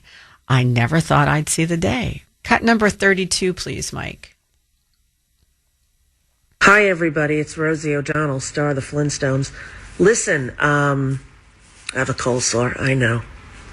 Happens. Get run down, Anyway, I know a lot of you were very upset about the video I made before I went away for a few days. I didn't go online and haven't seen them till today. But you are right. I did not do my due diligence before I made that emotional statement. And I said things about the shooter that were incorrect. I assumed, like most shooters, they followed a standard MO and had standard, feelings of NRA-loving kind of gun people. Anyway, the truth is, I messed up, and when you mess up, you fess up. I'm sorry. This is my apology video, and I hope it's enough. Not even close to being enough, to be honest with you, but let's look at that for a little bit. First of all, star of the Flintstones, how sad is that? That's her big claim to fame. How long ago was that movie? Do you believe she went away? Did she go away? Or did she stay at home and see the messages popping up and then decide to ignore them until they got to so many that she knew that she was screwed unless she responded? I tend to think that that's, the latter. And what the hell is this most shooters? Did she forget the other trans shooters that have occurred? Because I don't think there is a most shooters. Or liberal shooters. They don't have to be trans, but liberal shooters. And then can we also just talk about the fact for a minute there that she didn't mention anything about what the background was of the actual shooter after lying about it, because none of that, of course, fit into her personal politics. So she couldn't go that far, but she was being called to account for lying on social media. I think if nobody responded to her, she didn't care. She didn't care one way or the other. Due diligence. She didn't do any diligence. Never mind due diligence. She just made assumptions based on her own bias. And I'm not even sure that she did that. She may have just out and out lied and got caught. I don't know. Only Rosie O'Donnell knows for sure. But I think I was hopeful when I saw that people are starting to, even people who follow Rosie O'Donnell, who would be hardcore liberals, would be going, wait a minute, something's wrong here. And that gives me a little hope. Does it for you too? Let's go to Marilyn in Norwood. Marilyn, welcome to WRKO. How are you? Fine, Sandy. You're doing a wonderful job as always when Thank Jeff you. is on vacation. I just wanted to touch on a few points and then I'll hang up. I think it's very sad that Congress voted a number of years ago to eliminate the fairness doctrine, because it seems like since the elimination of that doctrine, the sort of like mainstream television news has deteriorated and has contributed to polarization. And I wonder if there would ever be any interest in having it reinstated for TV, because television is very convincing, and if information is distorted or misrepresented, it is shaping voters' understanding or perception of how the country is being managed, because most people no longer have time to read a newspaper, and newspapers sometimes are not as relevant because of the instant nature of how the news has changed over a few years. And as for Rosie O'Donnell, I'm really shocked, because I think that her mistake also shows that her inherent biases exist. And as someone who is in the public eye, although she's not someone that I would necessarily follow, it's irresponsible of her to project her biases and assumptions before all the facts are in. So I will hang up now. Thank you. Don't necessarily hang up, Marilyn. Let's have a discussion about this. First of all, because I think that I'm not sure that she that was so much a fact of making a mistake as I think she may have lied. I think she didn't care. I think she knew, and she thought she could get away with it, so she put it out there. But even her own followers, who are very, liberal in their viewpoint and are used to people lying to them, called her out on it. That makes me hopeful. Does it make you hopeful? Yes, it does. But it's just years ago. I mean, many years ago, when celebrities were really sort of part of large, I guess, Hollywood studios, they were very careful, and then maybe it's because of how they were managed and the stipulation of their contracts, but they seem to be much more careful about, what they communicated to the public. And I also feel overall, one of the things I don't like about social media is the way even some of the mainstream media now sort of plays up or accentuates what these celebrities, viewpoints are in various issues. I have no interest. I'm just interested in the facts, and I will base my decision, based on hopefully the quality of the facts, which seems to be very compromised. Many years ago, I read a wonderful biography. I think it was by Sally Bedell Smith about CBS. It was once considered the Tiffany of news networks. So it's really fallen in stature since then. And back in the days of Walter Cronkite. That's right. And even predating him, maybe Edward R. Murrow, I'm not sure if he was connected with CBS. But at one time, these three major television networks were considered the gold standard in this country. And now it's all sort of been destroyed, and everyone is projecting their political biases, and it's just sad, and it's irresponsible, and it's not in any way contributing to the betterment of our society. And maybe this is intentional. Maybe these organizations and the money behind it want this kind of political destabilization and angst to exist. But it's it's just very disappointing, because I feel we're being dumbed down because the quality of our news is being compromised. And I look online at news reports over the world about what is happening in the U.S. So it's very just very disappointing. I agree with you. I think it is very disappointing, but I don't think the answer is the fitness doctrine. I am not a fan of censorship in any form, to be honest with you. I think censorship is a double-edged sword. I think that while yes, you can check out the truth of the matter asserted on some news stories, and it might make people toe the line a little bit better. It depends on who's in power, how it's going to be used. And so I think you saw that with the Biden administration essentially killing stories they didn't want to hear. I mean, the New York Post lost their ability to put anything on Twitter and Facebook because they have the temerity to come out and tell everybody about the Hunter Biden laptop story. That's the problem. As long as you're in power, you can use something like the fitness doctrine in truth, meaning you can really you can be assured of what the application is going to be, that it's going to be truthful and down the middle. But if somebody else is in power, they could use it to censor you and to skew the news. And that's why I don't think things like the fitness doctrine, which I view as out and out censorship, as something that's good. I understand the issue with lying in the media. We've been talking about it all morning, but I think the answer is not governmental overreach and censorship. I think the answer is people taking upon themselves to find out what the truth is. And if enough people do that, then the truth will out there. That's one of the reasons why Donald Trump is successful, I think, Marilyn. He went directly to Twitter and now Truth Social in his when he first decided to run for president to talk to people. He talked directly to the American people instead of through a media outlet, and he got his message across through that. And I think there's a lot to be said for that. And I think censorship and of any kind is an incursion on the First Amendment, and who's to say where it stops? And it makes me very nervous. I think we need to be responsible for our own news intake, and some people aren't.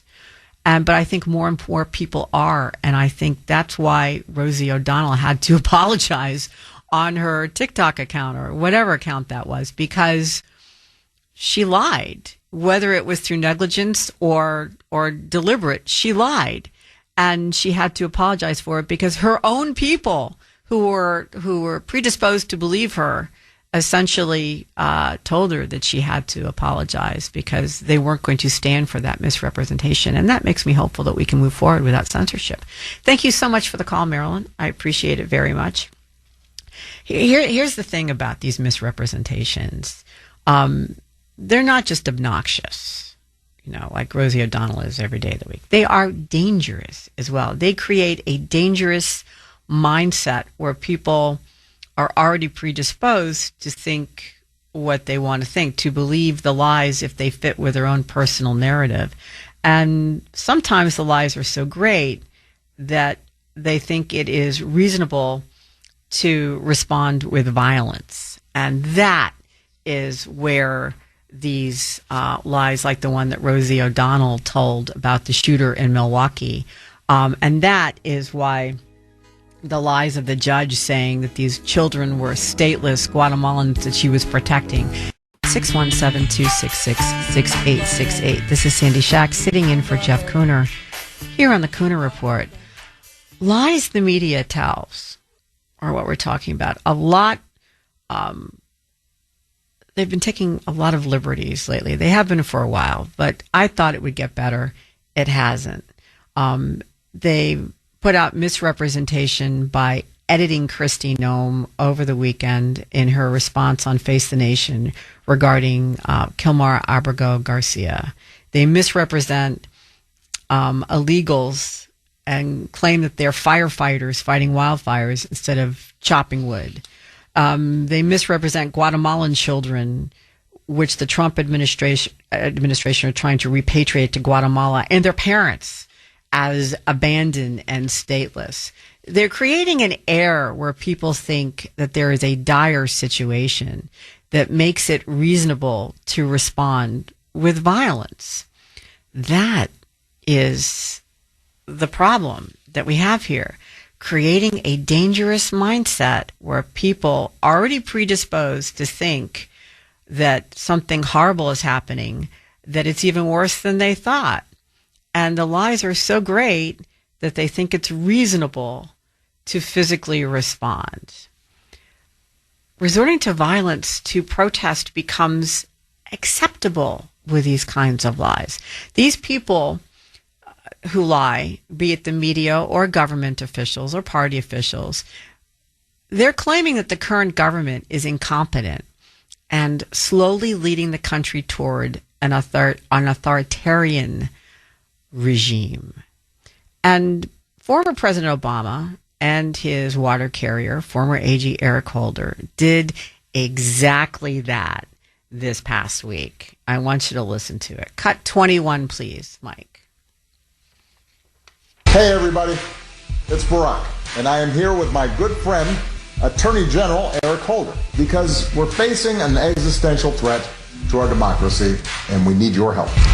Right now, in states across the country, like Texas and Florida, these extreme conservative politicians are announcing and acting on plans to slice and dice House districts with the goal of preserving their own power while diluting the voting power of communities of color. They're doing the same thing in Ohio, trying to give one-party control over almost 90% of congressional seats. Rather than facing their voters at the polls next year, they're trying to silence them instead. Eric and I started the NDRC to win fights like this. So, if you want your voice to be heard in next year's midterm elections and beyond, help us meet this moment and preserve our democracy. Okay. So NDRC is the National Democratic Redistricting Committee, and what they're doing is telling people that Donald Trump is an existential threat to democracy, that he's going to take away your right to vote.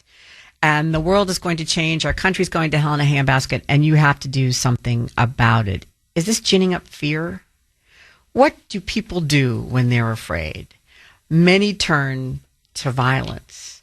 So when the media promotes this, when people like Obama and Eric Holder promote this, are they telling little white lies, or are they in fact promoting violence? Mark from Connecticut, welcome to WRKO. How are you, Mark? Good morning. I'm good. My trust for the press started with Rush. Remember the whole gravitas? Bush needed gravitas, right? Over and over and over again with the gravitas.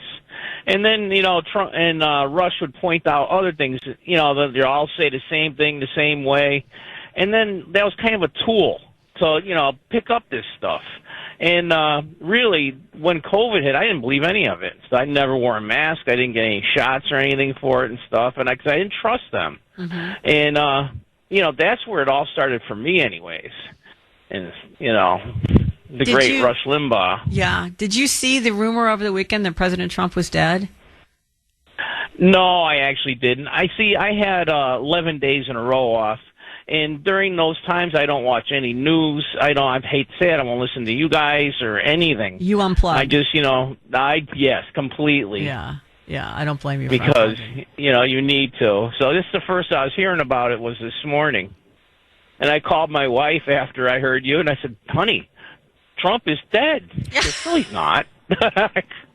God bless her for, yeah, no. But people believed it. People believed it for a good 24, 36 hours because, they're ready to believe anything that the media tells them. The problem is we've been lied to for so long. The people who didn't believe it are people like you, people like me, people like your wife are like, I don't trust anything the media says. So no, I'm not gonna believe what they're doing. But these lies, Mark, they're not innocent, meaning, they have an agenda, one, but two, they cause a very bad response. And I don't mean bad as in somebody does something you don't agree with. I mean bad as in physical response. People get violent over that. You had somebody who cared so much they tried to kill President Trump in Butler, Pennsylvania. That is what these lies lead to. You have people trying to kill Supreme Court justices.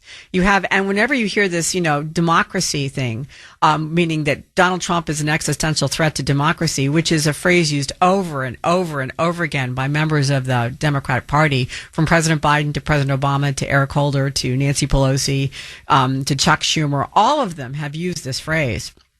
What they're doing is inciting violence. They're making people think that this is their moment in time and they have to stand up like the revolutionaries did against the British in the 1700s. And this is their moment and they need to do it. And what they're promoting is violence and civil war. Do you think I'm overreacting? Oh no, there's a lot of sick people. People like you and me. Like when I hear something, I'll like my first inclination is not to go kill somebody. Yeah. Silly me. And there are a lot of people who think that these people are speaking directly to them, and it's a call to arms. And so this is not just political posturing to me. This is dangerous what they're doing, and and you can't put this back in the bottle once you let it out. Once you speak to these people, it's hard to talk them back down again. And so I think you see that. And that can happen on both sides of the aisle, let's be honest. It can happen on both the Republican side and the Democrat side. But it seems to me to be more and more on the liberal side that you're hearing fighting words. And fighting words are those that incite violence. So I find it, I'm somewhat distressed by it, and I like to nip it in the bud whenever I see it. So thank you so much for the call, Mark. I appreciate it. And you add to the atmosphere of violence that's being ginned up by the Democratic Party and the lack of crime prosecution that has become the hallmark of the blue cities. And you can riot, you won't be prosecuted. You can vandalize, you won't be prosecuted. You can shoplift, you won't be prosecuted.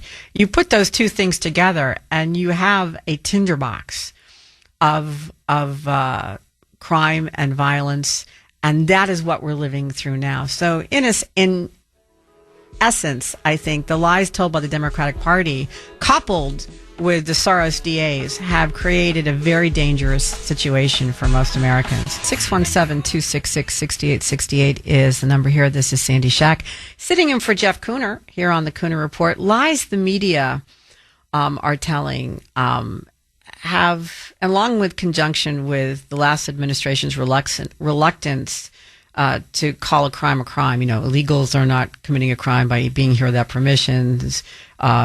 Basically, shoplifters, vandals, rioters are not criminals, and Republicans are so bad they're destroying democracy. All this have created a horrible air of crime and violence, and have riddled our country with both of those things.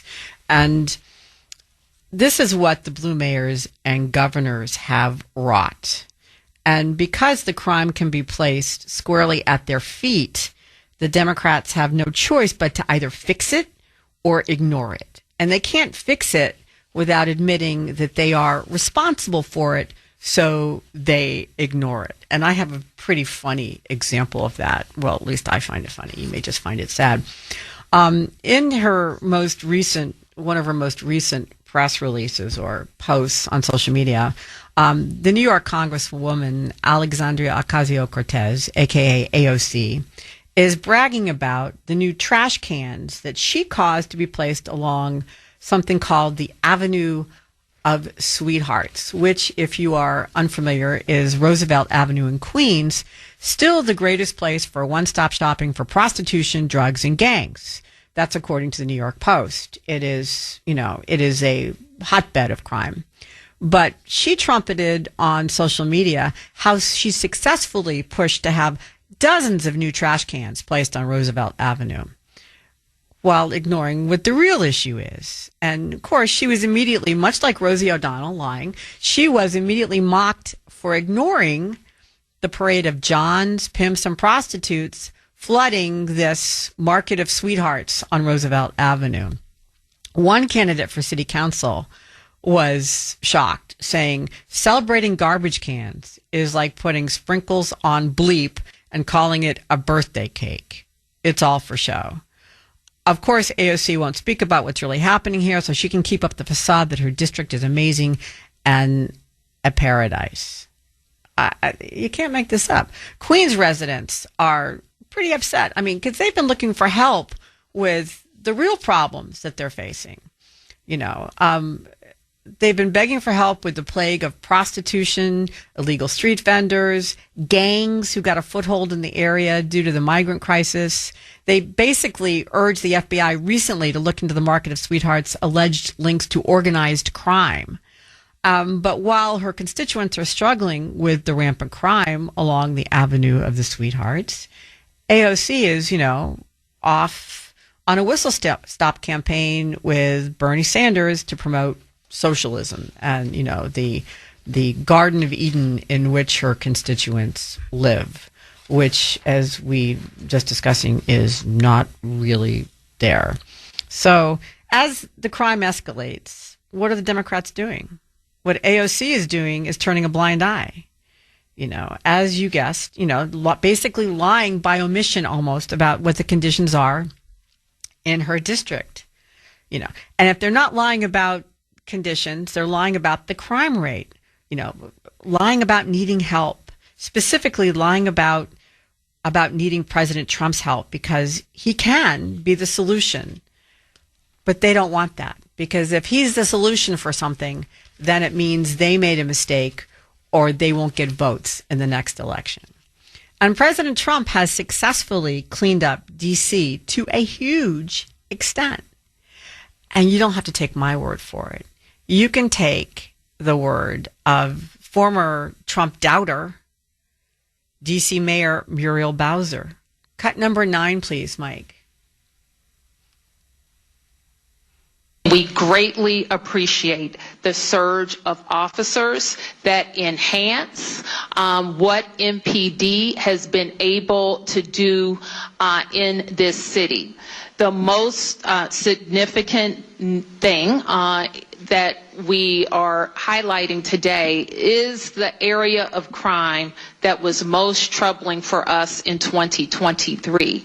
Now, we have driven it down over the last years, but for carjackings, the difference between this period, this 20-day period of this federal surge and last year represents a 87% reduction in carjackings in Washington, D.C. We know that when carjackings go down, when the use of gun goes down, when homicide or robbery go down, neighborhoods feel safer and are safer. So this surge has been important to us. Wow. According to Mayor Bowser, he basically fixed D.C. She admitted it. Do you think that other Democrats will do the same, or will they rather see their cities go up in flames and accept Donald Trump's help? Because if they accept his help, they have to admit they were wrong and that they lied. Kevin in Newton, welcome to WRKO. How are you, Kevin? Andy, and I want to thank you for taking over for Jeff for a while here, and I hope he comes back in good shape. In 1969, in the 60s, I was in Vietnam, 69 and 70. And I was not a proponent or people of the Vietnam War.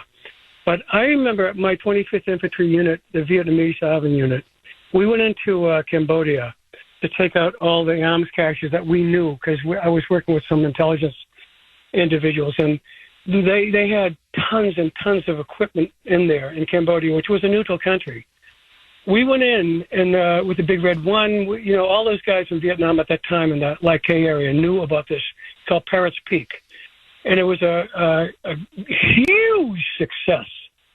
We took out all these arms that were going to fund and funnel all this information and arms to the Viet Cong and NVA regulars. And I remember seeing the Stars and Stripes at the time. It was the only media that we had. And I realized then, and I was just a regular kid that came out of Newton, just like any other draftee. I saw that they were slanting the news, and what we were doing was keeping mothers from crying, because we used to get rocketed, and anybody that was in the Lake area would know that it was called a rocket alley, and we were keeping these individuals from blowing us up. And the mothers would get the letters home. And I was so angry at the media not telling the truth, because they were there. They saw exactly what we were doing. But it was an extremely unpopular war. I get it. I remember reading about how, and I was over there in Life magazine, and Look magazine had all the unfortunate kids that were killed coming home. Yeah. And I still live with it today. But I'll tell you what, the media then was so despicable, and it didn't start just today or yesterday. This has been going on, and they blame you for what you're doing, and they're doing it themselves, and they're blaming you. So, Sandy, I don't know how we can turn this around other than the social media sites that people like yourself and Jeff and individuals can speak and to the truth. Well, as I said before, Kevin, I think that's one of the reasons why Donald Trump has been so successful, because and you can tell from his social media posts, he's doing them. It's not somebody like with Joe Biden. Maybe it's him. Maybe it was an intern. I don't think it was ever really him, but usually it was an intern or somebody in the press office. Donald Trump speaks directly to the American people through social media posts. You may not like his posts. You may think they lack gravitas. You may whatever, but he's speaking directly to you. And I think that's one of the reasons why he's so successful, don't you? We do, and I think it's a bit of a divine intervention. I'm not a crazy kook that believes in a cast with a friendly ghost, but I'll tell you what, this man has changed the world, and he's given me every single day I wake up thinking it's Christmas, because I feel like what I saw previous in the Eric Holder and Obama and then the Biden, we all saw that. Anybody with a common sense brain or a half a brain saw what was going on in our country. And if the other one won, I mean, the media was all on for these people. And now I see that people of the group that I belong to, the Sons of the American Legion, and over here, we try to keep in the Newton area just to let people know that this is such a beautiful country, and very easily can we lose with the lying and the deceitful from the media types. Yeah, I agree with you. Now, do you think, I understand you think this has been going on since, before the Vietnam War, but in your mind, did it get worse during COVID? That seems to be where a lot of people are putting the blame. I mean, I'll tell you, I have a little cutting shop here in Newton, and I tell people hydroxychloroquine, that's what we took in Vietnam, and anybody that was over there knew about this. It was an antiviral or the malaria, and that stuff works. And not only does it work, ivermectin, remdesivir, this stuff, these therapeutics do work against this, and children didn't get sick. And I saw it, and I knew all this stuff, and I would promote this kind of stuff. Yeah. But yet, the doctors were pushing it because the narrative was to scare the people. And look what it did. It shut us all down. And children didn't die. States stayed open. Countries stayed open. And look at what did they have as a death rate.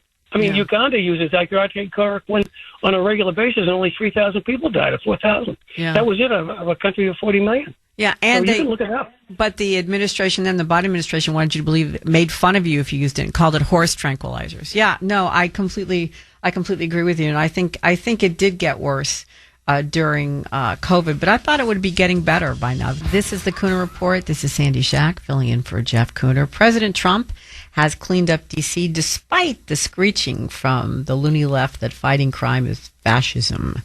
Even Mayor Bowser says, if this was a good thing, this is working out, well for them. But D.C. is a special case. It is a federal city. It is the only federal city in the country. The president can go in for 30 days, and with permission of Congress, he can extend that a little bit. But President Trump has set his sights on not just cleaning up the Capitol, but the country. And he doesn't mean just the blue cities, or so says Homeland Security Secretary Kristi Noem, who said deployments of federal forces to city streets to fight crime will not be restricted to the blue cities and states. So at least that's what she said on Face the Nation this weekend. Cut number 20, please, Mike. You mentioned there are a bunch of cities in Democratic-controlled states with Democratic mayors, and there have been a lot of questions asked about that focus. There are Republican cities with major crime issues as well, and we haven't heard about plans to deploy, say, to Dallas or to Oklahoma City or to cities in Louisiana, Alabama, and Mississippi that have considerable crime rates, in some cases higher percentage-wise than those other cities you mentioned. Are there plans to go to red states and Republican-controlled cities in this kind of way? Absolutely. Every single city is evaluated for what we need to do there to make it safer. So we've got operations that, again, I won't talk about details on, but we absolutely are not looking through the viewpoint at anything we're doing with a political lens. So she's saying this is not a political thing. This is a safety thing. Do you agree? Would you mind federal law enforcement in your city? I mean, if there's a huge crime problem, which would you rather have, the crime problem or National Guard in your city? aiding and assisting. Because that's what they do. They don't go out and arrest people themselves. They're there to support the local police. They don't do it. They don't do the out and out, arresting on their own. They just stand behind the guys who are doing the arresting. And I don't mean just to belittle them. That's pretty impressive, seeing a soldier stand behind a police officer. But is that also an intimidation tactic? I guess that's what the Democrats want you to believe. Would you have a problem with federal law enforcement in your city? Tommy from West Virginia, welcome to WRKO. How are you, Tommy? Hey, good morning, Sandy. How are you this morning? I am fine, thank you, sir. How are you doing? Well, I listen to MSNBC and CNN. I haven't heard anything on those stations with regards to Mayor Bowser in Washington, D.C. about, it's working, that especially the fact that carjacking is down. And I'm 65 years old, but I remember the term carjacking back in the first Clinton administration when they made it a federal crime. Mm-hmm. And Joe Biden was one of those senators that, was calling people in the inner city predators, animals and predators. Yeah. Okay. Yeah. And, never underestimate the selective memory of highly educated white liberals. And what I find amazing, that they're upset at this, and yet I look at Chicago and the murder rates, for the last 50 years just keep going and going and going. They made a Showtime series called The Chi about Chicago, or Shy, I should say. And what it deals with is the violence of young black men murdering one another. Hey, Tommy. And I keep hearing this. Do you want to know? Go ahead. I don't mean to interrupt you, but you know what happened in Chicago over the weekend? 7 dead, 37 injured over the long weekend. 7 dead and 37 injured. And no suspects. In most cases, no suspects were taken into custody. This comes after 6 people were killed and 27 were injured in shootings the weekend before. That's what's been happening in Chi. Sorry, Tommy, go ahead. Yeah, well, and it's just a never-ending syndrome. And yet I keep hearing that from the mayor there that, more social programs will solve everything. No, it's not. And at some point you have to hold people accountable, and that means warehousing people in prison. It's unfortunate, but that is the reality. That's the only way you're going to put it down.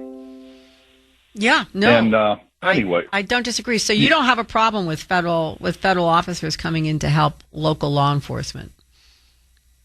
No, I mean it's a temporary fix, is what it is. What if it wasn't a temporary fix? What if it wasn't temporary? What if that became the new normal? Would you be okay with that?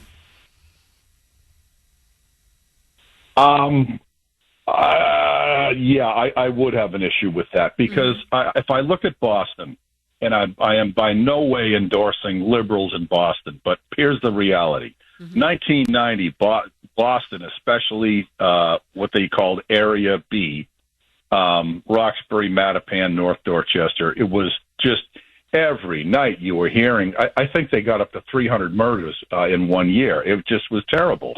And whatever City Hall leadership did, along with the Boston Police Department, worked.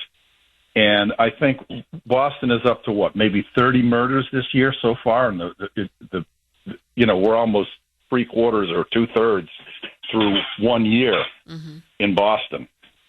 And I think that, like I say, if I go back to that Boston in 1990, there was a huge mistrust from those particular neighborhoods towards the Boston police.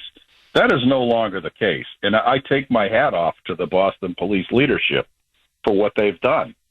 And Boston, relatively speaking, is a safer city than it was compared to 1990. Well, then I think that means, Tommy, that the National Guard is not coming to Boston. If its crime stats are good, they're not going to. According to Kristi Noem, they're not just picking blue cities out and going to them. They're looking for the cities, both blue and red, that have crime issues. If Boston is good, they're not coming here. But what if near one of the cities, other places that you live in West Virginia or in Alabama, they basically want they send the federal troops in because local law enforcement can't keep up with the crime. Would you have a problem if that became the norm there? Beckley, West Virginia is one city. It's about 2 hours from me off of Interstate 64. Has a huge crime problem with drugs. All right, Montgomery, Alabama. I used to live in Opelika, Alabama a few years ago. Mm-hmm. That is a city that has a very serious young black males murdering one another on a constant basis, but you don't hear about that on the national news because it's really not a big city like Detroit or Chicago. No, I don't have an issue with that. And Beckley, West Virginia has an extremely high murder rate. And, yeah, send the National Guards here? Absolutely. You know, just like I say, and just figure it out. And, you know, at some point there has to be some kind of leadership. The problem they have in a small state like West Virginia, they don't have a whole lot of money here to build prisons to incarcerate people. And a lot of people get busted for selling drugs with intent to distribute, and they serve their prison sentence at home, and it's a very short one. And like I say, I'm in one of the most rural counties here, and I've seen people here that have been found guilty of manslaughter, you know, with motor vehicle manslaughter that get a 2-year prison sentence, and the time that they spent in jail, time served. And the reason why, with a poor state like this one, they just don't have the resources to incarcerate people, you know, as compared to big states. So, no, I have no issue with that as far as if Trump wants to send federal troops into here to clean up, which is actually a very nice city. But the problem is it's drug abuse is the root of the cause, at least in Beckley. Yeah. So, well, I think that's probably a problem in a lot of places too, Tommy. But thank you for the call very much. I appreciate it. The number is 617-266-6868. When a caller drops off, it means the line is opened up for you. So Tommy in West Virginia does not have a problem with National Guard coming in to assist local law enforcement, even if it's not temporary. Do you? Do you have a problem with the Guard coming in to assist local law enforcement, or are you okay as long as it's only temporary? You know who does not want this, does not welcome it, and that would be the Democratic governors, you know, in the blue states. They say, you know, this is a deployment too far, I guess. The Democratic Governors Association, and the reason why I say Democratic governors and don't put it out to all governors is that the Democratic Governors Association are the ones who wrote this letter to President Trump, and they say whether it's Illinois, Maryland, New York, or another state tomorrow, the threats and efforts to deploy a state's National Guard without the request and consent of that governor, state's governor, is an alarming abuse of power, ineffective, and undermines the mission of our service members. So that's interesting. So they're saying, and I agree that you have to be invited in if you're the president. It has to do with, you know, states' rights. So I find it pretty interesting that they felt that they had to write a letter to that effect, putting that out there. And there are 4 governors who did not sign it, Democratic governors who did not sign it: Josh Green of Hawaii, Ned Lamont of Connecticut, Katie Hobbs of Arizona, and Tim Walz of Minnesota did not sign the letter. I'm kind of surprised by some of those people. The Hawaii guy, but Tim Walz and Katie Hobbs, I'm kind of surprised at. I don't know about you. What is the mainstream legacy media response to the governors writing that letter? Well, basically it was, you go, govs. Politico, for example, this is how they put out there. This is how they phrased President Trump wanting to come in and fight crime and the governor's response to it. I'm going to read you verbatim what Politico said, just to show you kind of the slant of the mainstream media, to continue with our theme from earlier in the show. Trump has deployed troops to Washington and Los Angeles and threatened to send them to Chicago and other cities led by Democrats in what he has portrayed as an effort to address violent crime, though the soldiers have done little in the way of law enforcement and overall criminality has declined in the U.S. So, really? Soldiers have done little to help with law enforcement and, crime has gone down. Shall I play Mayor Bowser's cut again, where she talks about how the surge has really, truly helped D.C. and how she is thrilled about it? How about a list of government officials who are in hot water for lying about crime statistics, since the Politico says that criminality has decreased? Has it? Has it decreased like in D.C., where the chief of police there has been held up on fraud for changing crime statistics? And did you know, by the way, I found this out over the weekend. It was interesting. The FBI, most crime data is published through the FBI every year, and more than 6,000 law enforcement agencies were missing from the FBI's crime data last year. 6,000. So I'm not sure where people are really getting this information that criminality has decreased. I don't believe that's true, but that could be me. And I read you when Tommy from West Virginia was on just a few minutes ago, the crime statistics that were happening in Chicago over the long weekend. All those people that were shot, 37 injured, and the same had almost happened the weekend before. And let's see, and the crime statistics are just getting worse and worse and worse in New York, in Chicago, in Los Angeles. Yet, where President Trump brought in the law enforcement, which is D.C., the only place he can legally do without the governor's permission, President Trump has changed the safety landscape with this, quote, surge of federal officers on the street. Jeanine Pirro was talking about that. She was on Fox News Sunday, and she had the statistics. Cut 22, please, Mike. If we go from intolerable to unacceptable, does that mean we should pat ourselves on the back and say, let's just leave town? No, that's not what President Trump is about here. Washington was one of the most violent cities, not just in the United States, but in the world. So let's not pussyfoot around this whole thing. We've got individuals who are being shot, stabbed, beaten, and brutalized, and arrests are not being made. In the last year and 8 months, 45 black teenagers, minority teenagers, have been shot and killed with firearms. Do you know what the clearance rate is, Shannon? The clearance rate, meaning how many cases have been solved, is 29%. That means that 70% of the murderers of African-American teens, all of them killed with guns, are still out on the street with their guns, continuing to do what they do. And so for all those people who say, oh, crime is down, isn't this great? That's nonsense. It's nonsense. Now, crime is down now in D.C. because of Donald Trump, and that is from the lips of Mayor Bowser herself. She came out and said that. And some of the callers have been right. I have not seen that trumpeted on CNN, MSNBC, ABC, CBS, NBC. Nope. You got to go look for it. And I did, and I played it for you earlier. But this is what's going on. And Donald Trump is bringing an answer to this. And the Democrats' response is fascism, don't come to our city. Do you agree? Would you like to see the National Guard come to your city if there's a crime issue there?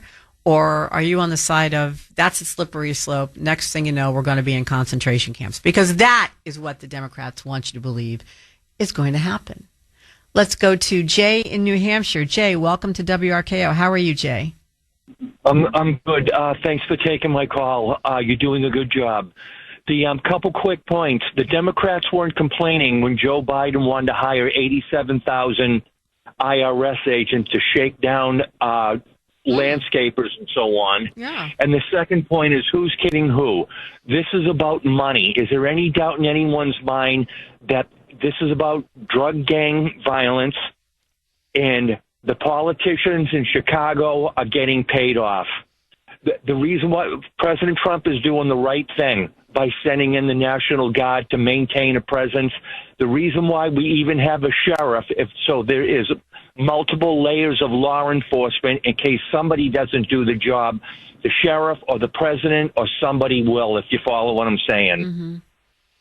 Well, the problem that we have here is that you just can't send the National Guard in unless, a particular emergency is declared. You have to be invited in by the governor of the state. And so where I can see, unless you're Washington, D.C., that's why it's an unusual city. It's a federal city. The president can do that without anybody's permission.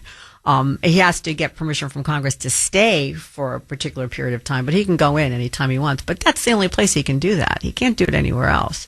And so, for instance, in Illinois, which looks to me to be ground zero for crime, he needs the permission of Governor Pritzker in order to go there. I don't think he's going to get it. Do you?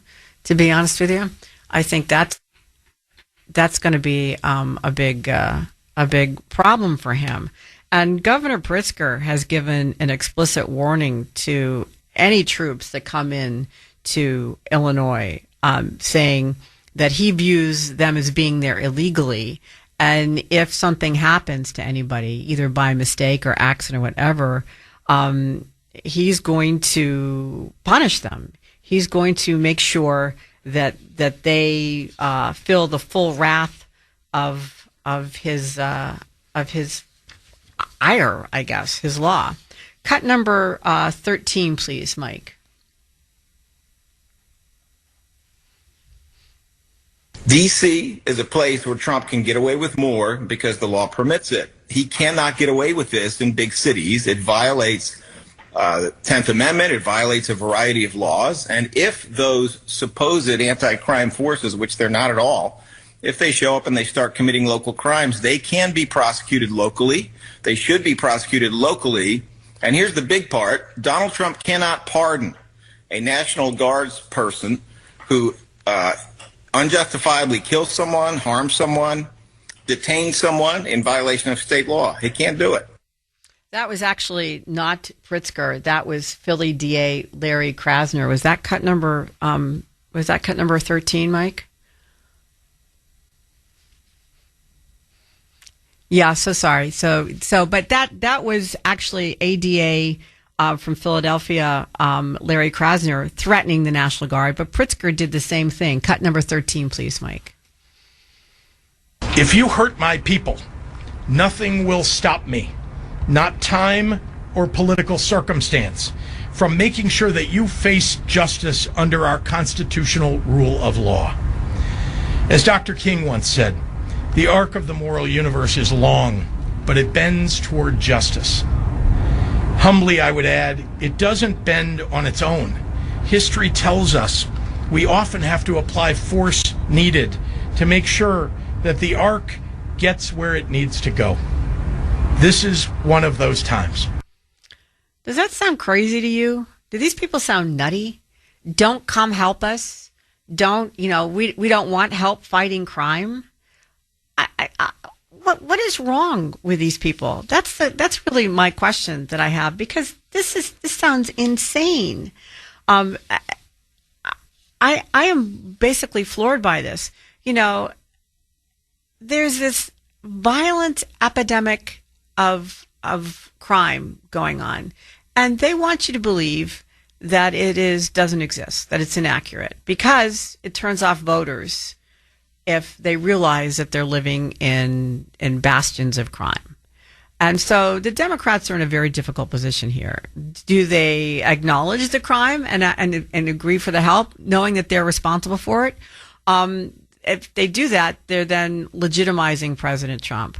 Or do they try to ignore it and say, paint Trump as the threat? What's a Democrat to do here? That's the big question. What would you like them to do? Would you be okay with a National Guard coming into your city? Democrats are between a rock and a hard place if, by saying there is no crime, they turn off voters who are living with the crime. And believe their lying eyes as opposed to the Democrat talking points. People like Iris Tao, she's a White House correspondent, and she dropped by the cabinet meeting with the president last week to thank him for making D.C. safer. Cut 121, please, Mike. And you did refuse to give it, which would probably, maybe somebody would say that was not the right decision, right? But you refused, but I understand that. So, and then he hit you real hard. Yes. It's really amazing that you weren't shot, though, isn't it? I'm very blessed, and that's why having this opportunity to stand here to share my story today. One, I'm very grateful for God for allowing me to still survive to this day, but also to Mr. President. Thank you for now making D.C. safer. Thank you very much. For us, for our families, for my parents, on my behalf of my parents, and now my baby on the way. Thank you so much. That's a nice moment, I have to say. And there was a Twitter video, an X video, put up by a young D.C. woman who was saying, "You guys don't know how big a deal this is, cleaning up the city." Cut 122, please, Mike. President Trump has not even had control over Washington, D.C. for 30 days, and I have on my For You page video after video showing D.C., specifically Union Station, and how clean and safe it is. People don't understand how big of a deal it is, specifically for Union Station, because there is a bridge, whether it's the bypass, it's either 95, 395, or 495, where the homeless, as well as people who are abusing drugs, as well as the drug dealers, they just squat. It's clean. It's all gone. This was also an underpass bridge where people would throw their waste. So you would drive on the main road, and to the left and right of you is nothing but trash. It's all clean. People don't understand how big of a deal this is, because the Capitol is right there within like a 6 or 7 minute walk. And then also local residents, they did not like walking there, whether in the daytime or the evening. Some people would take taxis just to avoid any type of encounters. So this is the problem that Democrats have. People are living with the crime. So when they say, "Oh, what crime are you talking about? Crime is down," they look at you, the people you're talking to, like you're crazy, because they're living it. They know it. And the problem is, if the Democrats agree that crime is rampant, then they are legitimizing what President Trump is doing. And we can't have that, because, you know, we're not going to win the next election if President Trump is right. Well, the big blue city mayors have made their decision, and I believe the Democratic Party is hemorrhaging voters because of it. I think that's what's happening. And for example, Baltimore Mayor Brandon Scott says that they are in a much better position than members of Congress to push back against Trump on crime. This is his quote: "They don't know anything about reducing crime and violence. They don't have to do it. They don't have to deal with it." Really? President Trump doesn't know anything about crime? Well, it seems to me he knows enough to deal with it by bringing the National Guard into D.C., because they seem to have, as a matter of fact, dealt with it pretty effectively. So I find that impressive, don't you? I mean, wow. What they're showing is that not that President Trump doesn't know anything about crime, but that they don't know anything about crime.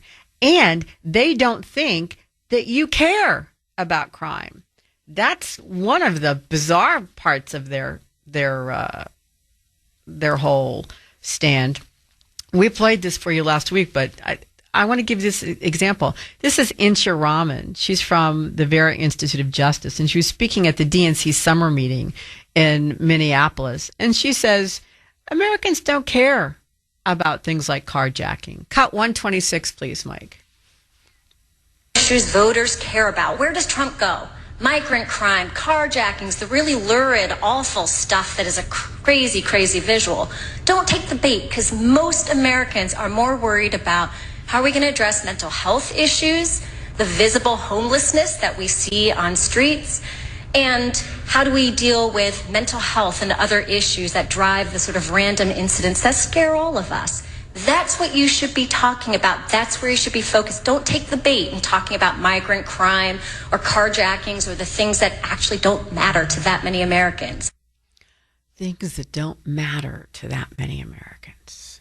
A recent AP NORC survey found that 2/3 of U.S. adults think crime is a major problem in the country, and 81% think it's a major concern in the cities. It looks like they do care about carjacking.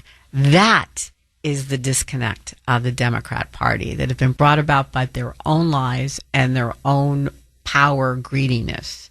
That is what we are seeing. President Trump has an answer for this. President Trump wants to bring in National Guard to help restore law and order in the cities.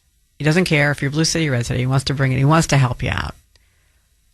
What is a Democrat mayor to do in that particular instance? What would you do if you got that offer? Let's go to Chris in Stoneham. Chris, welcome to WRKO. How are you? Sandy, I got to say it's a pleasure to listen to you again. It's a bonus for a Tuesday. Oh, thank you. And I mean that sincerely. But several points where these people that they're talking to, that it doesn't affect them. I believe that's true. A lot of these people are in these lily white communities, and they are immune to the gang violence that is so prevalent in the inner cities. So they're not really aware. They are kind of out of touch. And how else would you know about it unless you live there? And secondly, the media is just so, I use the word disingenuous, because they can't possibly believe what they're spewing, because they're aware of what's going on. I'm sorry, Chris, stay on the line. Don't go anywhere. We have a hard break at 27, so hang on. President Trump is offering to help out crime-riddled cities, be they blue or be they red. Blue mayors are saying, crime, what crime? We don't need your help. What would your response be to the offer made by President Trump? Let's go back to Chris in Stoneham. Sorry you had to wait, Chris. Those pesky breaks. She ran in and got something at the store, so I made good use of my time. Oh, good. Yeah, not a problem. But the only thing I wanted to touch on, Sandy, you started the show this morning, which brightened my eyes, to be honest with you, with honesty in government and the numbers. And I haven't trusted the labor numbers for years, especially when the other team was in office. Not for 1 minute did I trust it. And I'll give you a local story, which is kind of the real reason I called, again, with trust in government. They tried an override in our town, would have run my bill up another $2,000 a year, and for nothing. And oh my God, they always hit the little stuff first. We're going to close the library. We're going to close the senior center. It's similar to, you remember when Obama closed off the veterans, memorial in Washington? Yeah, during the government shutdown, Yeah, it's the same crap. And we're going to lose firemen, we're going to lose policemen. Well, the override went down, I'd say fairly overwhelmingly. It was like 60-40, which is pretty overwhelming to me, because typically the people that really want it get out, but the people that didn't want to get out this time. And lo and behold, the sky didn't fall. The library did not close. The senior center is still open. And guess what? They not only did not lay off firemen, they hired 4 more. And guess what else? They did not only lay off 4 policemen, which they said would occur, they hired 4 more. So just to believe what they're spewing, you've got to be an imbecile. I'm sorry, but it's either that or you have to work for them. And you have to want it. I think what is, Chris, you have to want it to be true. I've met people like that, that no matter how outrageous it sounds, they want it to be true because for whatever reason, they've been told that that's the right, maybe it's just virtue signaling. Maybe it's, they're afraid of being canceled and cancel culture, whatever it is, they want it to be true. Because they don't want to be wrong, and that's why they do that. Yeah, I know exactly what you're talking about. Thank you so much for the call, Chris. I appreciate it very much. Let's go to Joan in Watertown. Joan, welcome to WRKO. How are you? Thank you. I met you recently, and you look great. I want to tell you that. Oh, thank you. I know exactly who you are, Joan. We met at Awaken 180. Yes, and I've been very successful, and so have you. So, thank you.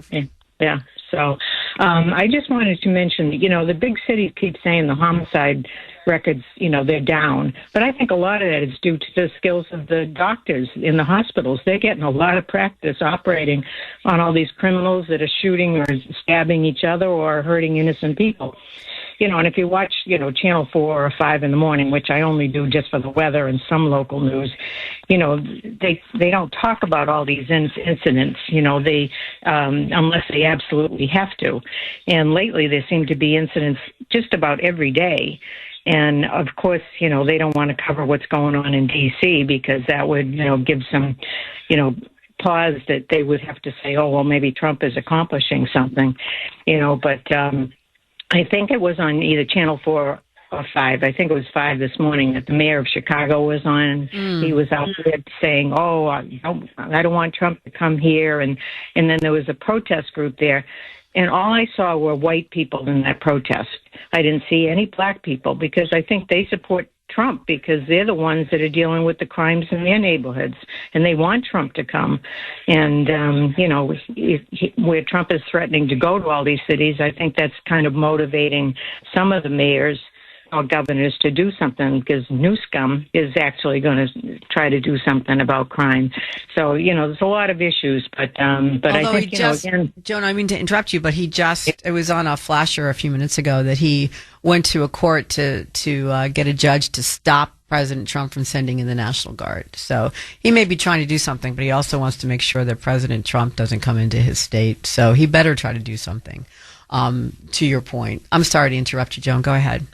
Fine, but I want to give kudos to the doctors because, they're having a challenging time keeping up with all of these surgeries too, and they are saving a lot of lives. And sorry to say, they're saving people that maybe shouldn't even be saved, but whatever. No, I appreciate that. I think you're absolutely right. Thank you for the call, Joan. I think you're right about the doctor's skill is part of the reason why some deaths may be down, but a bigger reason why the statistics are down is that they're not really down. They've been filed under different crimes than they should have been. And this has become a problem in a couple of areas, not just in D.C., where they have discovered that the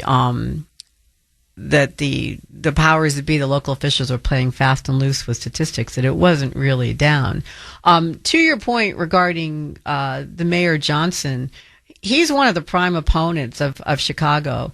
He's one of the prime opponents, as is Illinois Governor Pritzker, against President Trump helping them out with the crime. I want you to hear a cut from Mayor Johnson. It'll give you an idea of where he stands. Cut 23, please, Mike. We have not called for this. Our people have not asked for this. But nevertheless, we find ourselves having to respond to this. And we find ourselves in a position where we must take immediate, drastic action to protect our people from federal overreach. Protecting Chicago will ensure that every Chicagoan knows their rights, that every single family is prepared, and every part of city government is directed to protect the people of Chicago from federal action. So he wants to protect the people of Chicago from federal action, but not from crime. Because I want you to listen to a Chicago alderman by the name of Ray Lopez. Has a lot to say to Governor Pritzker and Mayor Johnson regarding refusing the help for public safety in Chicago. Cut 25, please.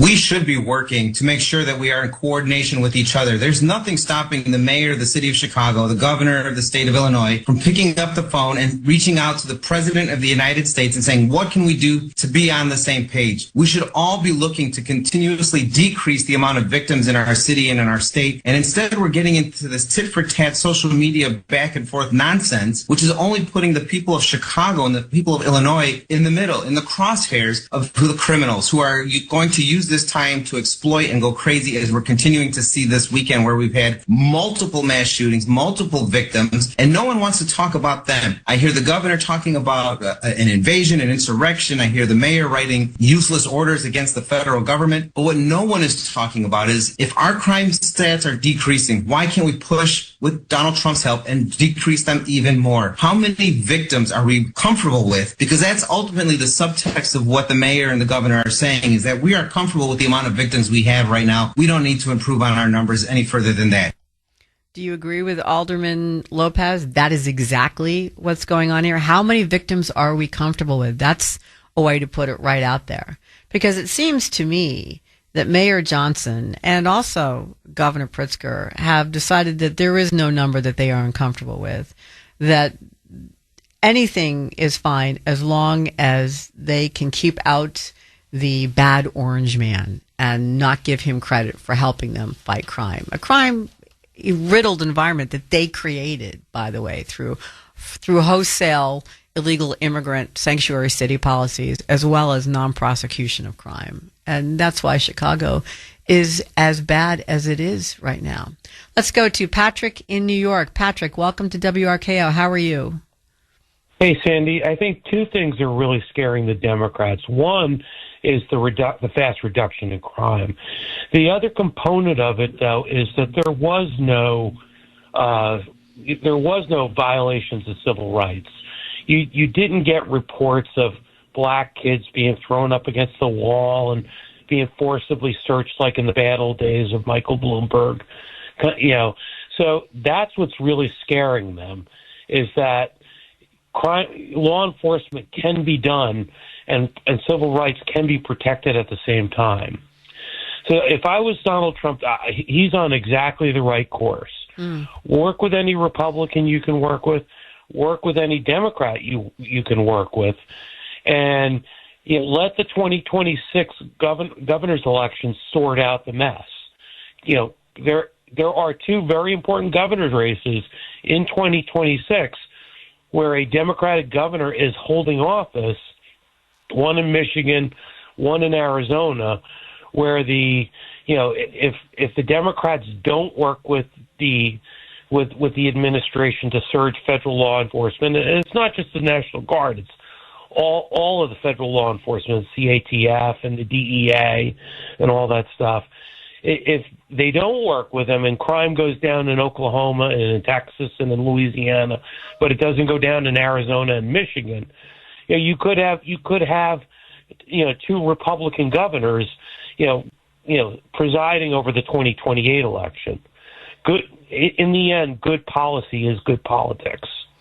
I think that is. I know it sounds trite, but I think that's exactly where it is, Patrick. Good policy is good politics, and that's the problem that the Democrats have right now, because they have put social programs above law and order and above security and above people's well-being.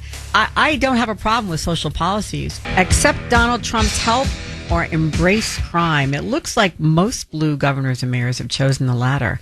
Are they cutting off their nose to spite their face? This is Sandy Shack in for Jeff Kuhner. This is the Kuhner Report. Let's go to Ann in Braintree. Ann, what do you think? Are they being a little short-sighted here? This is just about graft. That's all. We're making it into more than what it is. These mayors and governors don't want the federal government in their state because they're being paid off to let this happen. Okay? They're being paid off by who?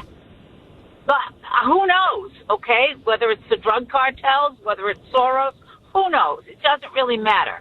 Okay? If you had to have surgery and your doctor says, I'm going to get a second opinion, would you go, no, I don't need it, that's okay?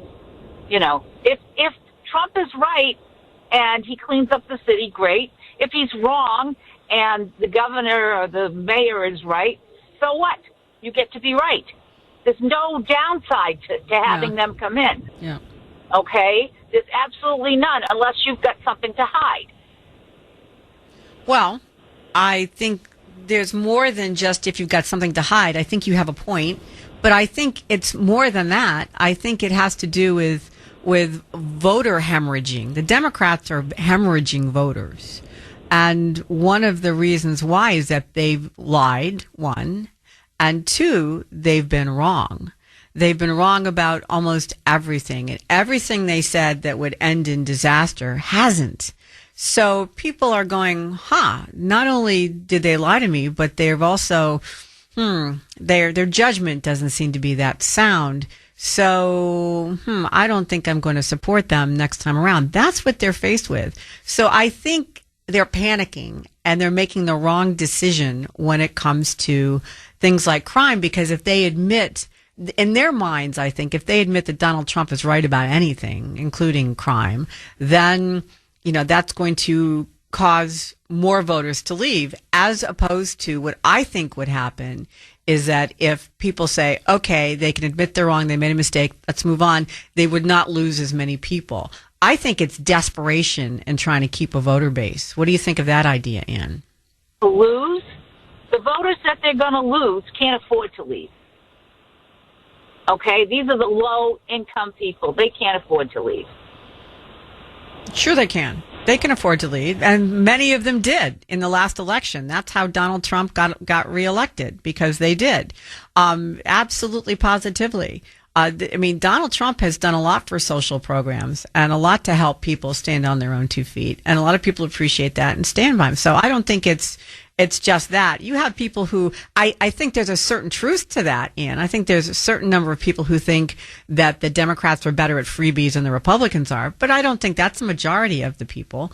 I think a lot of people feel that life was better, life is better under Trump if there is a bigger tax base and there's a better base for the social programs that really matter. And I think that's part of it. So I don't think it's just low-income people who are clinging to people like Brandon Johnson, because those people are also in very crime-riddled neighborhoods, and they see firsthand what the crime is. So when Mayor Johnson says, we don't need your help, and they just talked to Aunt Mabel, who was beaten up and mugged down the street for the 4th time in a month, it resonates with them. So I think that there's a little bit more to it than graft. But thank you for the call. I appreciate it very much.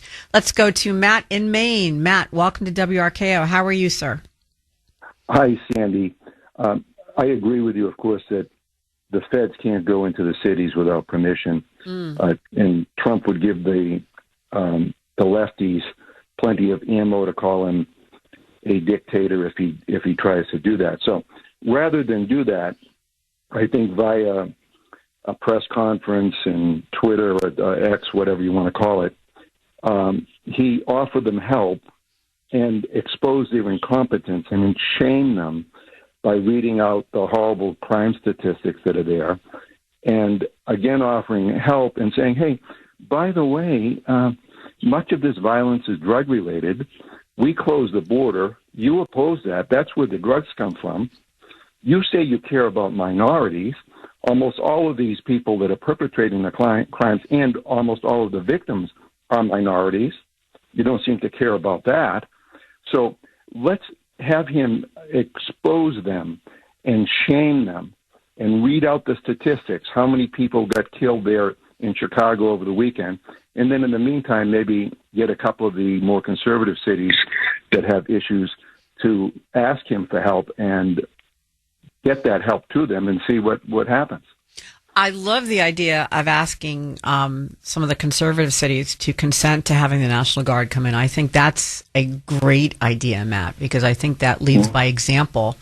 I don't think you're ever going to see a position where some of the blue city mayors will agree to any kind of side by side with Donald Trump, whether it's on the phone or not, because why would they do it? I mean, because as you pointed out, Donald Trump has the statistics on his side, and he can shame them and call them out. Why would you voluntarily put yourself in a position to be shamed when you can just spitball from the side and not take a direct hit? That's what they're doing now, because they know that they would be shamed in a one-on-one with Donald Trump. But I do love the idea of having maybe from a red state or a more conservative state, or maybe a Democratic state that understands what's at stake here for people, agree to let the National Guard come in. And I mean, Mayor Bowser is an example of what can happen on a positive level, but she didn't want it. She fought it, but she had no choice. The other mayors have a choice. Maybe if you can find one or two who said, hey, come on here, we'd be thrilled